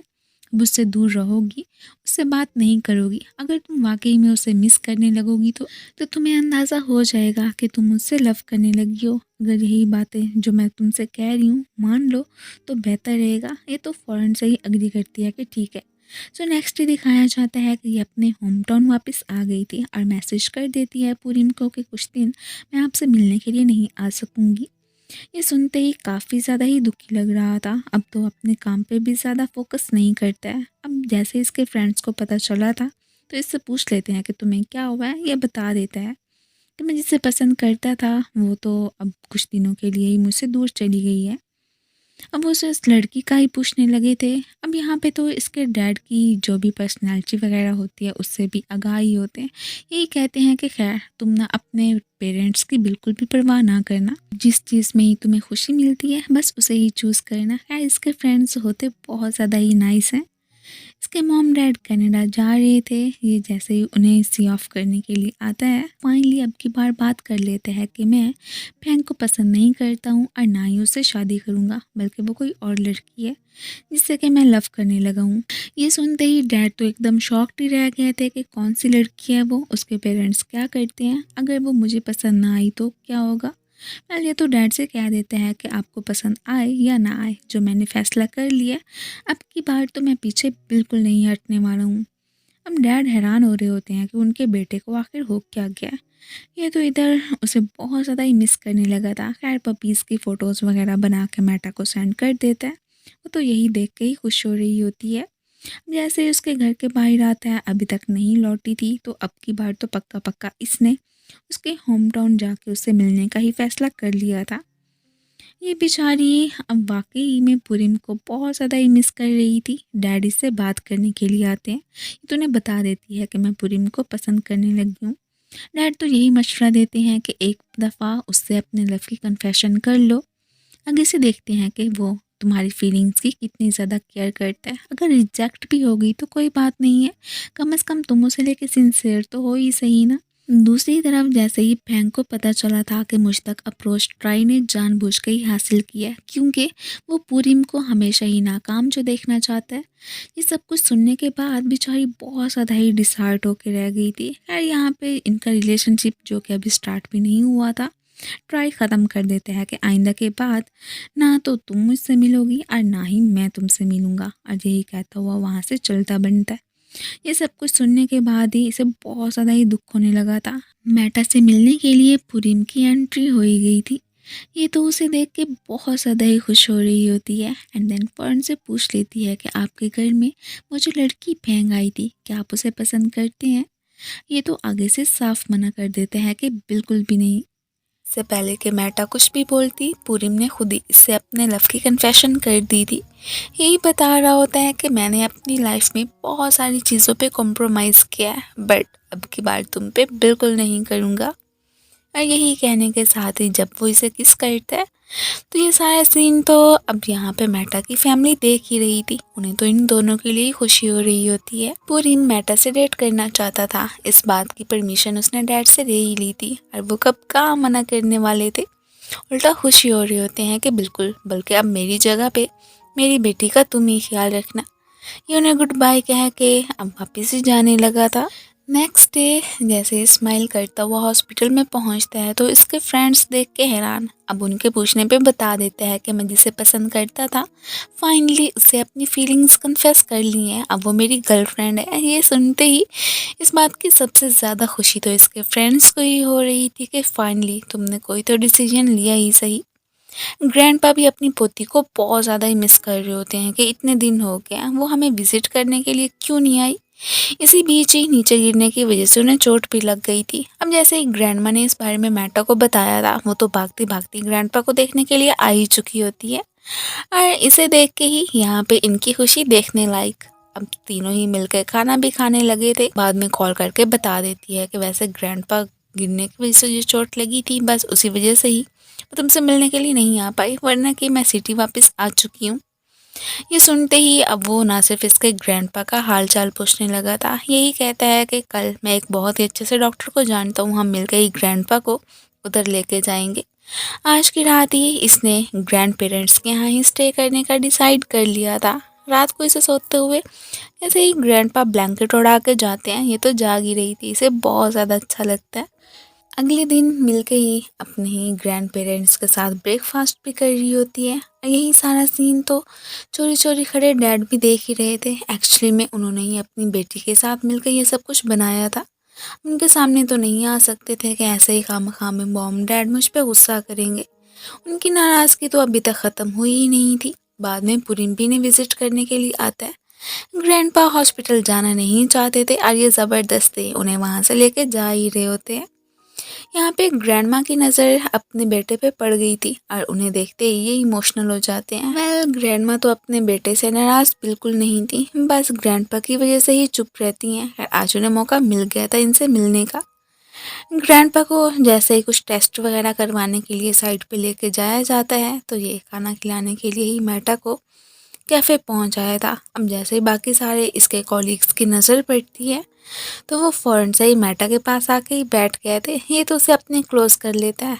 अब यहाँ पे ग्रैंडपा अपने बेटे को ही याद कर रहे होते हैं। वो बाकियों के सामने जितना ही कोशिश कर लें कि जैसे कि मुझे कोई फ़र्क नहीं पड़ता है, मीन मुझे बेटे की कोई चिंता नहीं है, लेकिन थी तो सही है असल में उन्हें।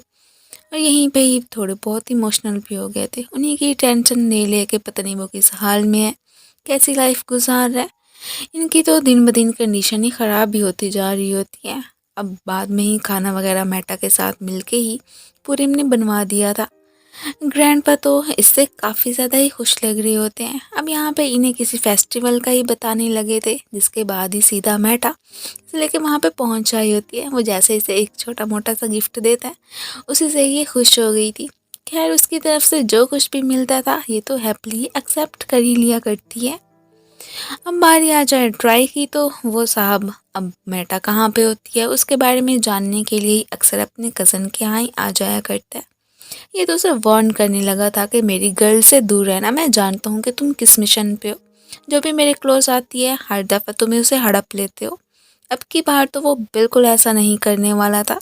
मेटा जो कि इमरजेंसी में कहीं जा रही थी, अचानक ही उनकी बाइक की टक्कर एक गाड़ी से हो जाती है और इसी गाड़ी में से ही निकलते हैं ट्राई साहब। वो तो जानबूझ के ही इसे अब हॉस्पिटल लेके आ गए थे कि मैं तुम्हारा ट्रीटमेंट करवा देता हूँ। ये कह देती है कि मैं बिल्कुल ठीक हूँ। ट्राई की मॉम तो अक्सर ही अपनी बहन के घर आ जाया करती हैं। अब हालांकि वो यहाँ पे नहीं थे फिर भी पहुँची हुई थी। इधर ही वो कुछ मुलाजिमों को बातें करते हुए सुनती हैं कि एक आदमी कब से ही इस घर में आया करता है और वो भी बड़े साहब का पूछता है।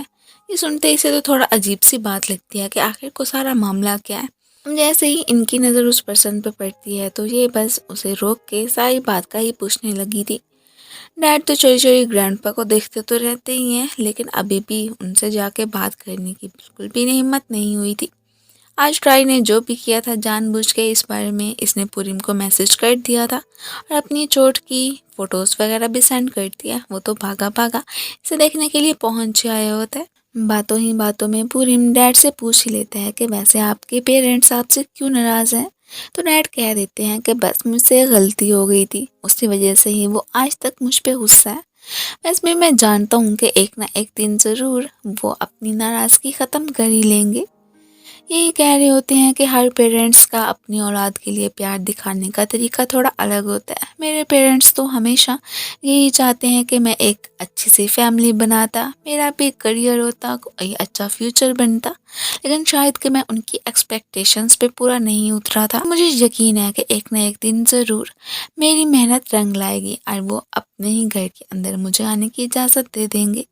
ये सारी बातें सुनते ही इसे अपने ही डैड की याद आ जाती है कि वो भी तो मेरे बेटर फ्यूचर की खातिर ही मुझ पे रोप वगैरह ही झाड़ते आए हैं। इस हंसी से इतना तो एहसास हो ही गया था कि शायद कि उनके भी प्यार दिखाने का तरीका थोड़ा अलग ही है। इसने तो खैर अब पक्का ही मेटा को अपने पेरेंट्स से मिलवाने का डिसाइड कर लिया था। उससे कह रहा होता है कि रेडी रहना, वो बहुत जल्दी वापस आने वाले हैं। रात को जैसे ही डैड को कॉल मिलाता है उनका हाल चाल पूछने के लिए, तो डैड तो आगे से उस लड़की के बारे में ही कहने लगे थे कि वो कैसी होगी, क्या हमें पसंद आएगी कि नहीं। ये तो कह देता है कि बस आप मुझ पर ट्रस्ट करें, मैटर ज़रूर आपकी जो भी एक्सपेक्टेशंस है उन पर पूरा उतरेगी। अब हमें ट्राई की मॉम को ही दिखाया जाता है। उस स्ट्रेंजर से मिलने के बाद बहुत ज़्यादा ही खुश लग रही थी। इनके हाथों एक न्यूज़ आई थी, बस वेट में होती हैं कि कब मुझे वो न्यूज़ सारी दुनिया में फैलाने का मौका मिलेगा। अब वो क्या है हमें आगे चल के तो मालूम हो ही जाना है।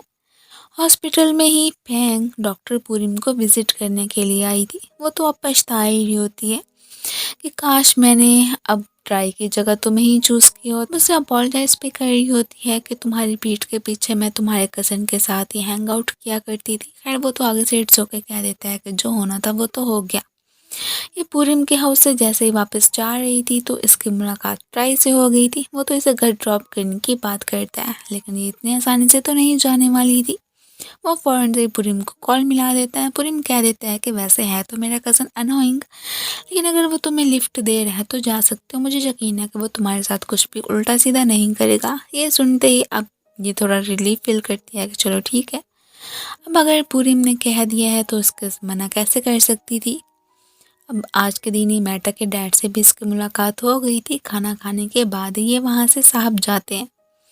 एक मॉल में जैसे ही शॉपिंग करने के लिए आए थे तो कोइंसिडेंटली इसकी मुलाकात फैंग से भी हो गई थी। इन्हीं खाने पे जैसे ही यहाँ पे पुरिम ज्वाइन करता है तो ये देख के फैंग का गुस्से के मारे बुरा हाल कि जब मैं इसे अपने साथ चलने को बोलती थी तब तो इसके पास टाइम नहीं था, लेकिन अब यहाँ पे मेटा के लिए तो इसके पास टाइम ही टाइम है। काम वगैरह करने के बाद जैसे ही घर ये वापस लौटता है तो सामने से यही बैठी हुई थी, उसके आने का ही वेट कर रही थी।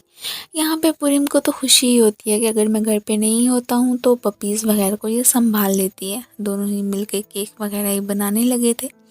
वो तो पीछे से इसके खुले बाल देख के ब्रेड वगैरह भी बना देता है। काफ़ी ज़्यादा क्लोज आ गए थे और जानबूझ के छोटी मोटी सी शरारतें तो करता ही रहता है। और बस जैसे ही अब यहाँ पे वो इसे किस करता है तो ये देख के मैटा तो ब्लश ही करने लगी थी। अगले ही दिन हॉस्पिटल में इसके पास जो स्पेशल केस आता है वो कोई और नहीं बल्कि मैटा के डैडी थे। ये तो उन्हें देख के एकदम शॉक्ड ही रह गया था कि ये यहाँ पे कैसे पहुँचे। अब तभी हमें दिखाया जाता है कि आज दोपहर के वक्त कैसे ही ग्रैंडपा की शॉप पे किसी चोरों ने ही हमला कर दिया था। और ये सब कुछ तो डैड ने देख ही लिया था। वो जैसे उन्हें रोकने के लिए आते हैं तो उसे चोर ने ही यहाँ पे डैड पे अटैक कर दिया था। अब जैसे ही मैटो को मालूम हुआ था कि डैड हॉस्पिटलाइज्ड हैं तो वो फ़ौरन से उन्हें देखने के लिए आ गई थी। इसके लिए तो ऑपरेट वगैरह करना मुश्किल हो रहा था, लेकिन फिर भी हिम्मत नहीं हारता है। अब बाद में ही मैटा को आके तसल्ली देने लगा था कि डोंट वरी, बहुत जल्दी अंकल ठीक हो जाएंगे, आप लोगों को ज़्यादा फिक्र करने की ज़रूरत नहीं है। बाद में ही ये पुरीम से कह देती है कि अगर मुझे पहले ही पता होता कि मेरे डैड की सर्जरी आप कर रहे हैं तो फिर तो मैंने किसी बात की टेंशन लेनी ही नहीं थी, क्योंकि वो इस पे बहुत सारा ट्रस्ट जो करती है। इन दोनों को हक करते हुए देख के इनके फ्रेंड्स तो वहाँ से चले ही गए थे। इसे कोई पिक्चर्स वगैरह मिली थी कि कैसे वो मैटा के साथ ही डेट वगैरह कर रहा है। ये फ़ौरन से ही डैड को सारी की सारी पिक्चर्स सेंड करके एंड देन एक्सक्यूज़ करने के लिए कॉल मिला देता है कि वो गलती से ही हो गई थी, ये तो एक्चुअली में मैंने पुरीम को करनी थी। ये सब कुछ देखते ही डैड का गुस्से के मारे बुरा हाल कि इसका मतलब है कि यही वो लड़की है जिससे कि वो पसंद करता है। अब फुल इन्वेस्टिगेशन करवाने का तो डैड ने सोच ही लिया था। मैटा के डैड का ख्याल रखने की रिस्पॉन्सिबिलिटी डॉक्टर पुरीम की ही थी और इसके साथ साथ मैटा ने भी यहीं पे ही स्टे कर लिया था। अगले ही दिन वो इसे घर लेके आ गया था, फिर से तसल्ली देने लगा था कि डोंट वरी, तुम्हारे डैड बहुत जल्दी ठीक हो जाएंगे, तुम ज़्यादा टेंशन मत लो। अब ये तो मन में सोच रही होती है कि वैसे मेरे पेरेंट्स ने तो इसे एक्सेप्ट कर लिया है, लेकिन क्या इसके मॉम डैड मुझे एक्सेप्ट कर पाएंगे, वो भी बहुत जल्द वापस जो आने वाले थे। ये तो अब पुरीम के बिना रहने का कभी सोच भी नहीं सकती थी। अगले दिन फाइनली डैड को होश आ गया होता है। जहाँ पे के सारे इनका हालचाल पूछने के लिए आए थे वहीं पे ही डैड की भी एंट्री हो ही गई होती है। ग्रैंडपा को देख के तो मैटा की खुशी का कोई ठिकाना ही नहीं रहता। खैर वो अपने बेटे से अब मज़ीद दूर नहीं रह सकते थे। इसने जो भी गलती की थी ग्रैंडपा ने फाइनली माफ़ कर ही दी होती है। लेकिन जैसे ही सबके सामने इसकी ब्रेड्स वगैरह बनाया करता है वो तो बहुत ज़्यादा ही जेलस फील कर रहे होते हैं। इनकी तारीफ़ भी करते हैं कि वैसे आप लोगों का कपल तो एकदम परफेक्ट है। पुरीम के फ्रेंड्स को तो मैटा बहुत ज़्यादा ही पसंद आई थी। सारे मिलकर ही खाना वगैरह भी खाते हैं। फाइनली वो दिन आ गया था पुरीम के पेरेंट्स से मिलने का। ये काफ़ी अच्छे से रेडी होती है और इसे लेने के लिए पुरीम आ ही गया था। एयरपोर्ट पे मॉम डैड को पहले तो लेने के लिए ट्राई की एंट्री होती है, उसके बाद ही पुरीम मैटा को लेके भी पहुंच आया था। अब मैटा को देख के डैड का रिएक्शन कुछ अच्छा नहीं होता है। शायद कि इसके बैकग्राउंड के बारे में उन्हें पता चल गया था कि ये कोई हाई स्टेटस वाली नहीं लड़की है कि जिसे कि मैं अपनी बहू बनाऊं। मैटा ने तो पुरीम को मॉम की तरफ ही कर दिया था ताकि ये दोनों हक कर लें और ये देख के मॉम को तो बहुत ज़्यादा ही अच्छा लगता है। ये उससे पूछने तो लगा था कि तुम्हें हर्ट तो फील हुआ होगा कि मेरे डैड ने कोई ख़ास रिएक्शन नहीं दिया था। ये कह देती है कि कोई बात नहीं है, उन्हें समझने में कुछ देर तो लग ही जाएगी, सो मैं इतना वेट कर सकती हूँ। अब फाइनली ये अपने डैड को अपना लास्ट डिसीजन बता देता है कि आप चाहे मैटा को पसंद करें या ना करें, मुझे इस बात से कोई भी फ़र्क नहीं पड़ता है। ये सुनते ही डैड तो गुस्सा करने लगे थे कि वो कभी भी मेरी बहू नहीं बनेगी। अब जो भी मैटा ने इसे गिफ्ट दिया था उसे देख के इसमें कुछ हौसला वगैरह आ जाता है। ये तो अब बिल्कुल पीछे नहीं हटने वाला था कि अगर मैटा की खातिर मुझे अपने डैड से फ़ाइट वगैरह भी करनी पड़ी तो मैं ज़रूर करूँगा। डैड कह देते हैं कि वैसे मैटा में अगर कोई स्पेशल एबिलिटी तुमने मुझे बता दी तो हो सकता है कि शायद कि मैं उसे एक्सेप्ट कर भी लूँ, लेकिन इनके माइंड में तो कुछ और ही चल रहा था। आज के दिन ही इसने मॉम डैड के साथ ही रहने का डिसाइड कर लिया था।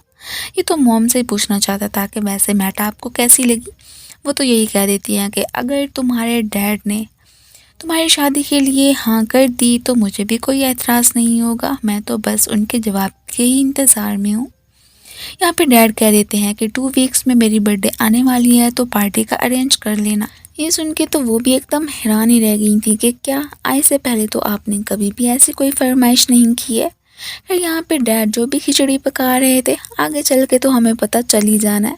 पार्टी में अचानक ही आज के दिन ट्राई की मुलाकात फिंग से भी हो ही गई थी।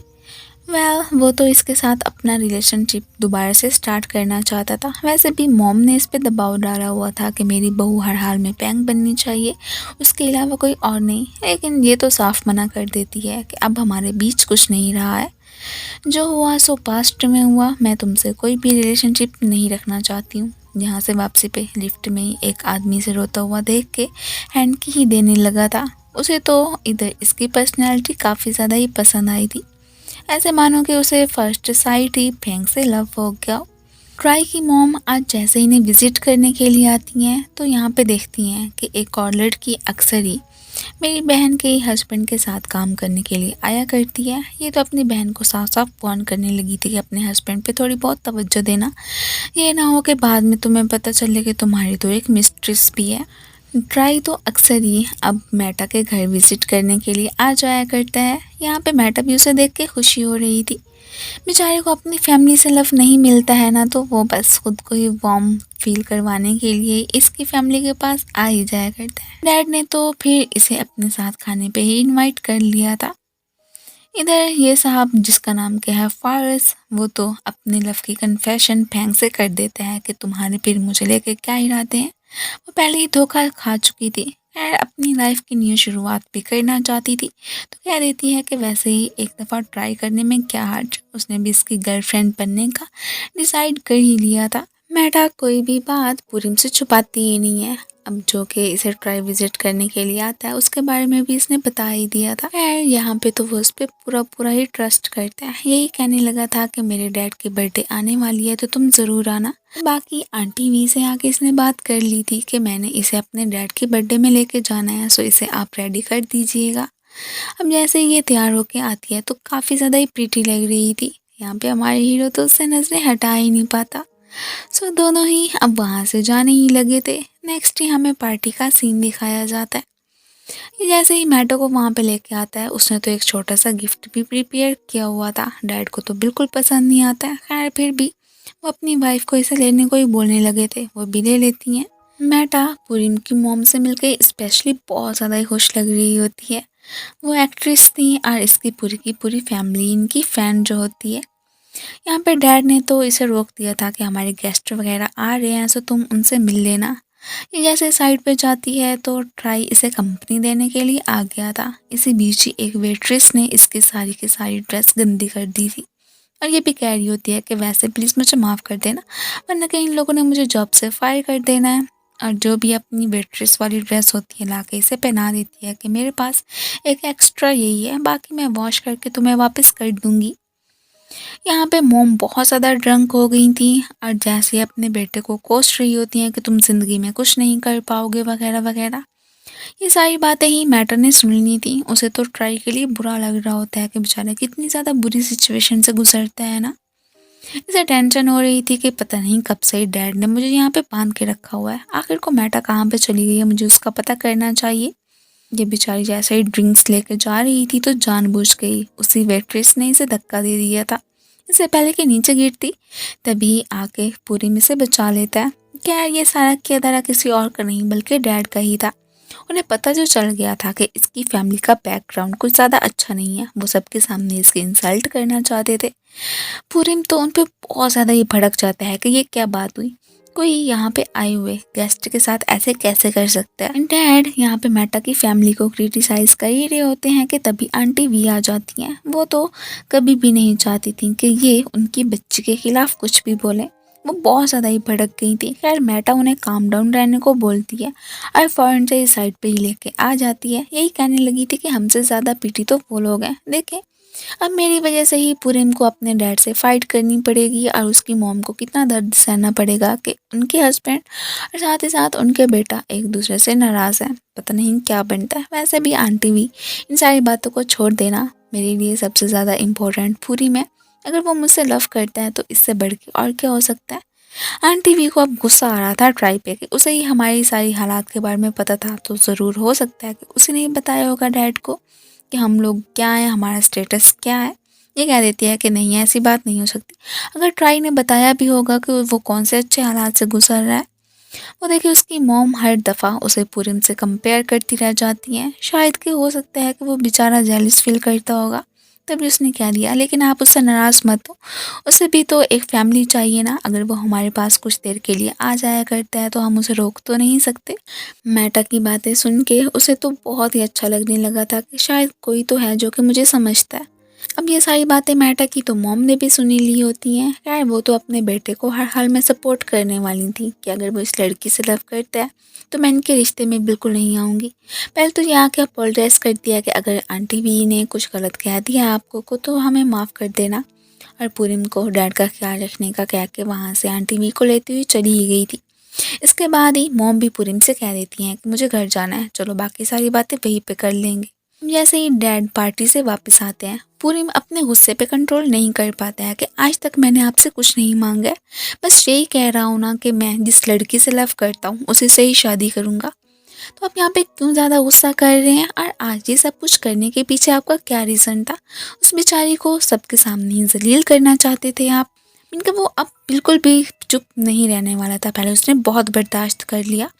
डैड उससे कह रहे होते हैं कि मैंने तुम्हें ये सब कुछ दिया है कि तुम एक अच्छी लाइफ गुजार सको, और तुम मेरे आगे ज़बान चलाते हो, और वो भी उस लड़की की खातिर। ये कह देते हैं कि आप जिस उस लड़की को बुला रहे हैं ना उसका नाम भी मेटा है, और उसी के थ्रू ही मुझे लव के मीनिंग का भी पता चला है। मैं उसे कैसे छोड़ सकता हूँ। ये सुनते ही डैड तो गुस्से में आके यहाँ पे उसे मारना भी शुरू कर देते हैं। अब ये सब कुछ तो मॉम से बर्दाश्त नहीं होता। अब डैड उसे घर से जाने का बोल रहे थे तो वो भी कह देती हैं कि ठीक है, मैं भी तुम्हारे साथ ही चलती हूँ। माने कि वो पहले अपने बेटे के हक में नहीं बोल पाती थी, लेकिन अब की बार वो बिल्कुल नहीं चुप करने वाली होती हैं। जब से फैंग ट्राई की लाइफ से गई थी वो बेचारा उदास उदास ही रहने लगता है, उसे काफ़ी ज़्यादा मिस भी किया करता है। इसे तो वाकई में फैंग से लव हो गया था, बट कभी भी इसने एक्सेप्ट किया ही नहीं अपनी फीलिंग्स को। पुरीम की मॉम उससे एक ही फरमाइश करती हैं कि क्या तुम मुझे मेटा की फैमिली से मिलवाओगे? मैं उनसे एक दफ़ा मिल के सॉरी बोलना चाहती हूँ कि मेरे हस्बैंड ने उनके साथ अच्छा नहीं किया था। सो नेक्स्ट डे दिखाया जाता है कि मॉम जैसे ही उसके डैड से और बाकी फैमिली से मिलने के लिए आती हैं तो वो तो बहुत ही अच्छे से बिहेव करते हैं। इतना तो पूरिम ने अपनी मॉम को कभी ज़िंदगी में खुश नहीं देखा था जितना कि वो अब इनके साथ दिख रही होती हैं। जैसे ट्राई की मॉम को मालूम हुआ था कि उनके पति जिस लड़की के साथ उन्हें चीट कर रहे हैं वो कोई और नहीं, वही स्टूडेंट है जो कि अक्सर ही उनकी बहन के हस्बैंड के घर ही आया करती है। ये पहले तो अपने हस्बैंड पे गुस्सा करने लगे थे कि आप ऐसे कैसे कर सकते हैं। खैर ऊपर से ही इनका बेटा आके इन्हें संभालता है। डैड तो इन्हें छोड़ के अपनी उसी मिस्ट्रेस के साथ ही वहाँ से चले गए थे।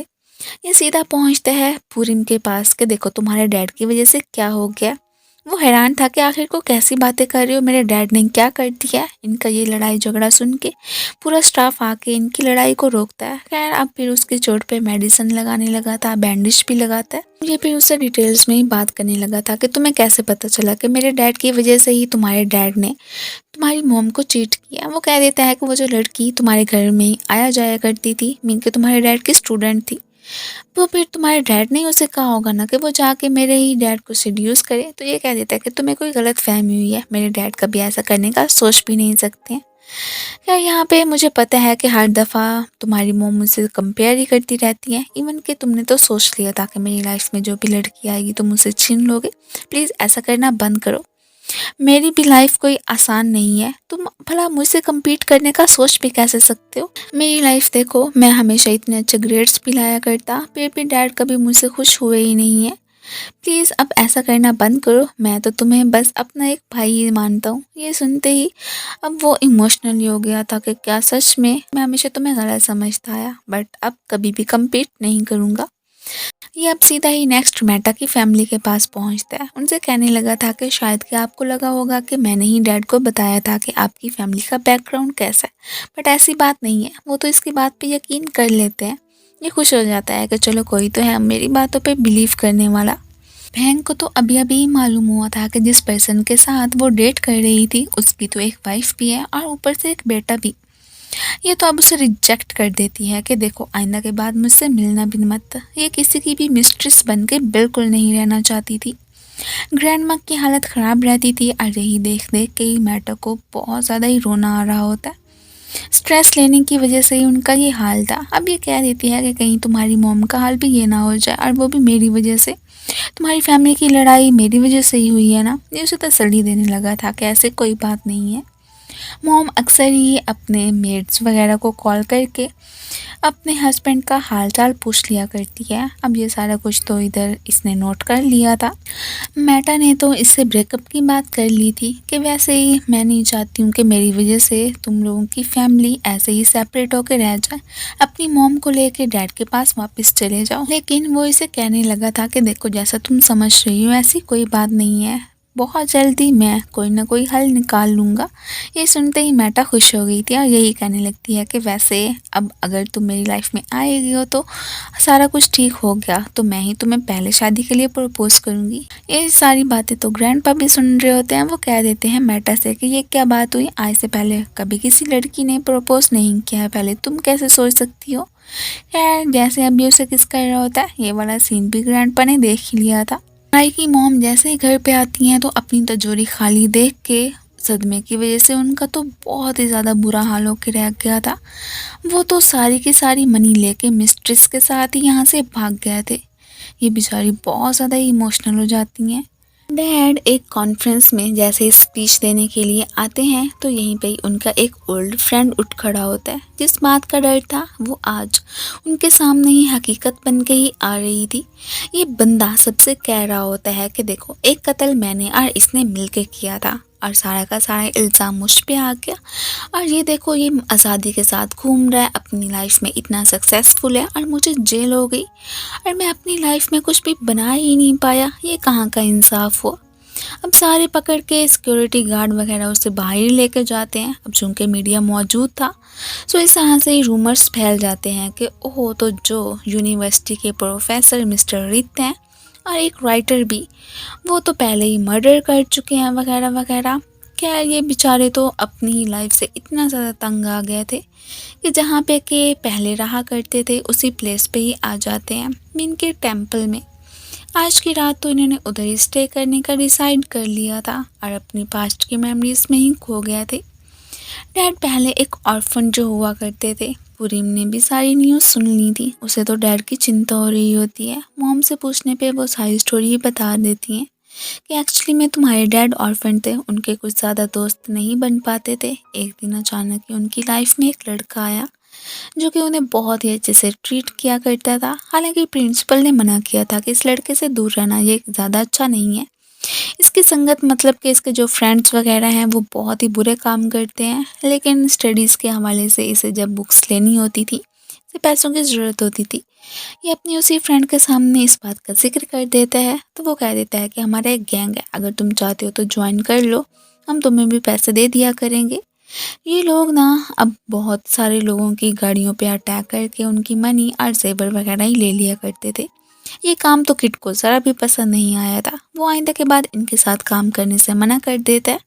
इनके बाद में इन्हें कोई भी कारनामा सर अंजाम देने से रोकने के लिए आ भी गया था। लेकिन इसी बीच ही ये प्रिंसिपल की वाइफ को मार देते हैं। अब पुलिस भी उन्हें पकड़ने के लिए आ गई थी। प्रिंसिपल ने तो तब किट की साइड ले ली थी कि वो बहुत ही ज़्यादा नाइस पर्सन है, कभी भी ऐसा करने का सोच नहीं सकता है। सो इस तरह से वो बच गया और उसके फ्रेंड्स को जेल हो गई। ये सारी बातें बताते बताते मोम तो इमोशनली हो गई थी कि तुम्हारे डैड का भी यही पास्ट था जिनका कि जिक्र उन्होंने कभी किसी से किया ही नहीं था। अब ये लोग तो इस बात से ज़्यादा परेशान होते हैं कि डैड घर छोड़ के जा चुके हैं, हम उन्हें कैसे तलाश करेंगे। यार मेटा आइडिया देती है कि क्यों ना उनके जो क्रेडिट कार्ड्स हैं उनसे पता चला हो कि आखिर आखिरी दफ़ा उन्होंने कहाँ यूज़ किया था। सो मोम जैसे ही मालूम करती हैं तो इन्हें पता चलता है कि वो तो एक टेम्पल ही गए हुए हैं। ये फ़ौरन से उन्हें देखने के लिए उधर पहुंच आए थे, लेकिन आगे जाके मालूम होता है कि वो तो कब से ही इधर से जा चुके हैं। इधर ट्राई फिर से पहुंचा हुआ था फैंग से मिलने के लिए। यही कहता है कि पहले तो मैंने तुम्हारे साथ ठीक है कि एक मतलब की खातिर ही अप्रोच हासिल की थी, बट अब वाकई में मैं तुम्हारे साथ सिंसेयर हूँ। तो क्यों ना हम पास्ट की बातों को भुला के दोबारा से ही एक दूसरे से अपने खुद को इंट्रोड्यूस करवाएं और रिलेशनशिप स्टार्ट करें। वो भी मान ही गई थी और इनके बीच ये डील तो हो ही गई होती है। इधर मेटा जो कि अभी अभी पूरिम से बात कर रही थी कि तुम्हारे डैड को हम ढूंढ रहे हैं, मिल जाएंगे, तुम बस अपनी जो भी सर्जरीज वगैरह है उसको अच्छे से कर लेना। अचानक ही इसकी नज़र पड़ती है कि डैड तो एक बोट पे जा रहे हैं। ये एक बहाना बना के बोट में ही आके बैठ जाती है। डैडी से देख के हैरान थे कि तुम इधर क्या कर रही हो लड़की, कभी कोई काम ढंग का मत करना। ये अब डैड को कॉल करके कह देती है कि मैं तो पूरी के डैड के साथ हूँ और हम लोग एक बोट पे हैं और यही कहते कहते अचानक इसका फ़ोन ही पानी में गिर गया था। डैड तो आके मॉम को बता देते हैं कि शायद के मेटा किसी बोट पे जाने की बात कर रही थी। ये सुनते उन्हें जगह का याद आ जाता है कि ज़रूर वो उधर ही गए होंगे। ये बेचारा भी सर्जरी परफॉर्म कर रहा था तो एक डॉक्टर आके कह देते हैं कि तुम चले जाओ, तुम्हें इस वक्त तुम्हारी फैमिली की ज़रूरत है, तो यहाँ पे हम सारा काम संभाल लेंगे। ये फ़ौरन से ही उस बीच पे पहुँच आए थे जहाँ पे कहीं ने पता चला था कि मेटा डैड के साथ पाई गई है। मेटा ने तो बातें कर कर के डैड के सर का दही बना के रख दिया था। खैर ये तो यही चाहती है कि बस ये उसे अपनी बहू एक्सेप्ट कर ले, हर मुमकिन कोशिश करती है उनका दिल जीतने की। अब यहाँ से वापसी पे जैसे ही एक बेबी पिग को छूने के लिए जाती है तो बड़े पिग तो इसके पीछे ही पड़ गया था। अब डैड तो इसका हाथ पकड़ के भागना स्टार्ट कर देते हैं। इसी बीच इन्हें ढूंढते ढूंढते इनकी फैमिली पहुंच ही आई थी। डैड ने तो इनके साथ जाने से साफ मना कर दिया था। अब मम्मी उन्हें मनाने के लिए आती हैं कि देखें, मैं जानती हूँ कि आपको अपने स्टेटस की परवाह है और मेटा को बहू नहीं बनाना चाहते हैं, लेकिन कभी क्या आपने बेटे की खुशी के बारे में सोचा कि देखें वो कभी भी खुश नहीं रहा करता था। जब से मेटा उसकी लाइफ में आई है वो खुल के हंसता है, मुस्कुराता है। मैंने नोट किया है ना, मैं उसके साथ रही हूँ ना। इधर ही पूरी बीच पे जैसे ही इसे छेड़ रहा होता है तो तभी बड़े वाला पिग इनके पीछे ही पड़ गया था। जैसे ही वापस पहुँचते हैं तो फाइनली डैड ने इनके साथ जाने का डिसाइड कर ही लिया होता है। ये लोग तो अब उन्हें अपने घर ही लेके आ गए थे कि जब तक के रिपोर्टर्स आपको परेशान करते रहेंगे, अब चिंता मत करना, आप हमारे घर में रह सकते हैं। डैड जैसे ही अपनी मिस्ट्रेस को सी ऑफ करने के लिए आए थे, क्योंकि वो अब्रॉड जा रही थी कि मैं तुम्हारे पीछे पीछे वापस आ जाऊंगा। यही सीन देखते देखते ही ऊपर से ट्राई और उसकी मॉम की एंट्री हो गई थी। डैड तो यही कह रहे होते हैं कि आज तक तुम्हारी मॉम से कभी भी मुझे कोई भी खुशी नहीं मिली है। हर दफ़ा देखो मुझे डांटती ही रहती है, इंसल्ट करती रहती हैं। मैं तो यही चाहता था ना कि मेरी ज़िंदगी में कोई ऐसी वाइफ हो जो कि मेरे साथ हंसी खुशी ही लाइफ गुजारे, बट तुम्हारी मॉम तो कभी मुझसे खुश हुई ही नहीं है। खैर कोई नहीं है, मैंने अपनी वुमेन तलाश कर ली है। अब ये भी कह रहे होते हैं कि तुमने क्या समझा था कि शायद कि पूरन के डैड की वजह से ही मेरी मुलाकात इस लड़की से हुई थी। ऐसा कुछ नहीं है, मेरे को तो मैं पहले से ही जानता था और मुझे तब से उससे लव हो गया था। यही कहने के बाद वो तो वहाँ से चले गए थे। मॉम बेचारी अब अपने बेटे से ही अपोलोजाइज़ कर रही होती हैं कि शायद कि मैंने तुम्हें बहुत सारी बातें सुना दी थी ना, क्या तुम भी अपने डैड की तरह मुझे छोड़ कर जाना चाहते हो? मैं तुम्हें खुशी नहीं दी है कभी। वो कह देता है कि ऐसी बात नहीं है, मैं तो हमेशा ही आपके साथ रहना चाहता हूँ। ये सुन के ही अब मॉम भी थोड़ी बहुत इमोशनल हो ही गई थी। इधर डैड अपने बेटे से पूछ रहे होते हैं कि पूरी तुम्हें तो एम्बैरेस फील होता होगा ना कि देखो कैसे बाप के बेटे हो तुम। वो कह देता है कि बिल्कुल भी नहीं, मैं तो प्राउड फील करता हूँ कि आपकी वजह से ही मैं एक अच्छा डॉक्टर बना हूँ। वो तो अपने डैड को इनकरेज करने लगा था कि अब जो भी सिचुएशन है उसको हैंडल तो आपने ही करना है ना, तो अपने साइड की स्टोरी है सबको बता क्यों नहीं देते हैं। इस तरह से सबकी नज़रों में तो आप बिल्कुल सही बन जाएंगे। मेटा के डैड भी अभी ने यही मोटिवेट कर रहे होते हैं कि हम भी आपका साथ देंगे। जो भी है लाइव स्ट्रीमिंग वगैरह उसका इंतज़ाम इन लोगों ने कर दिया था। फाइनली मीडिया के सामने आके सबको बता ही रहे होते हैं कि आप लोग जो समझ रहे हैं कि ऐसी बात नहीं है कि मैंने किसी का कत्ल किया था। एक दोस्त के कहने में आके मैं बहक तो गया था, लेकिन हाँ तब मैं वार्न करने के लिए गया था कि किसी को कोई भी नुकसान मत पहुंचाना। मैं उस कत्ल में बिल्कुल भी शरीक नहीं था।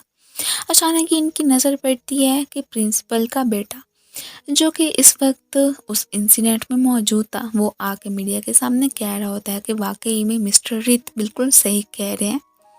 मैंने खुद अपनी आंखों से देखा था कि वो रोकने के लिए ही गए थे तब अपने फ्रेंड को कि ऐसे काम मत करो। वो कभी भी इन सारी चीज़ों में इन्वॉल्व्ड नहीं रहे हैं। सो फाइनली इनका नेम तो क्लियर हो ही चुका होता है। अब नेक्स्ट सीन में ही हमें दिखाया जाता है कि ये दोनों कपल्स साथ में ही टाइम स्पेंड करने के लिए आ गए थे और अपनी लाइफ में बहुत ज़्यादा ही खुश लग रहे होते हैं। मेटा अब जैसे ही पूरन से मिलने के लिए उसके घर पे आती है तो परमिशन ही मांगने लगी थी कि अब आप तो कम्प्लीटली मेरे हो चुके हो, तो क्या मैं आपके सिक्स पैक्स को हाथ लगा सकती हूँ? तो वो कह देता है कि बिल्कुल, मैं तो सारे का सारे तुम्हारे ही हूँ। एंड देन इसे उठा के अपने रूम में ही लेके जाने लगा था। अगले दिन सुबह ही सुबह से डैड कॉल करके कहते हैं कि मैं तुमसे मिलने के लिए आ रहा हूँ। आज उन्हें पता चला था कि उनका बेटा तो कुकिंग वगैरह भी कर लेता है। वो तो कह देते हैं कि जब भी तुम्हारा दिल करे ना, मेरे लिए कुछ ना कुछ बना के भेज दिया करो।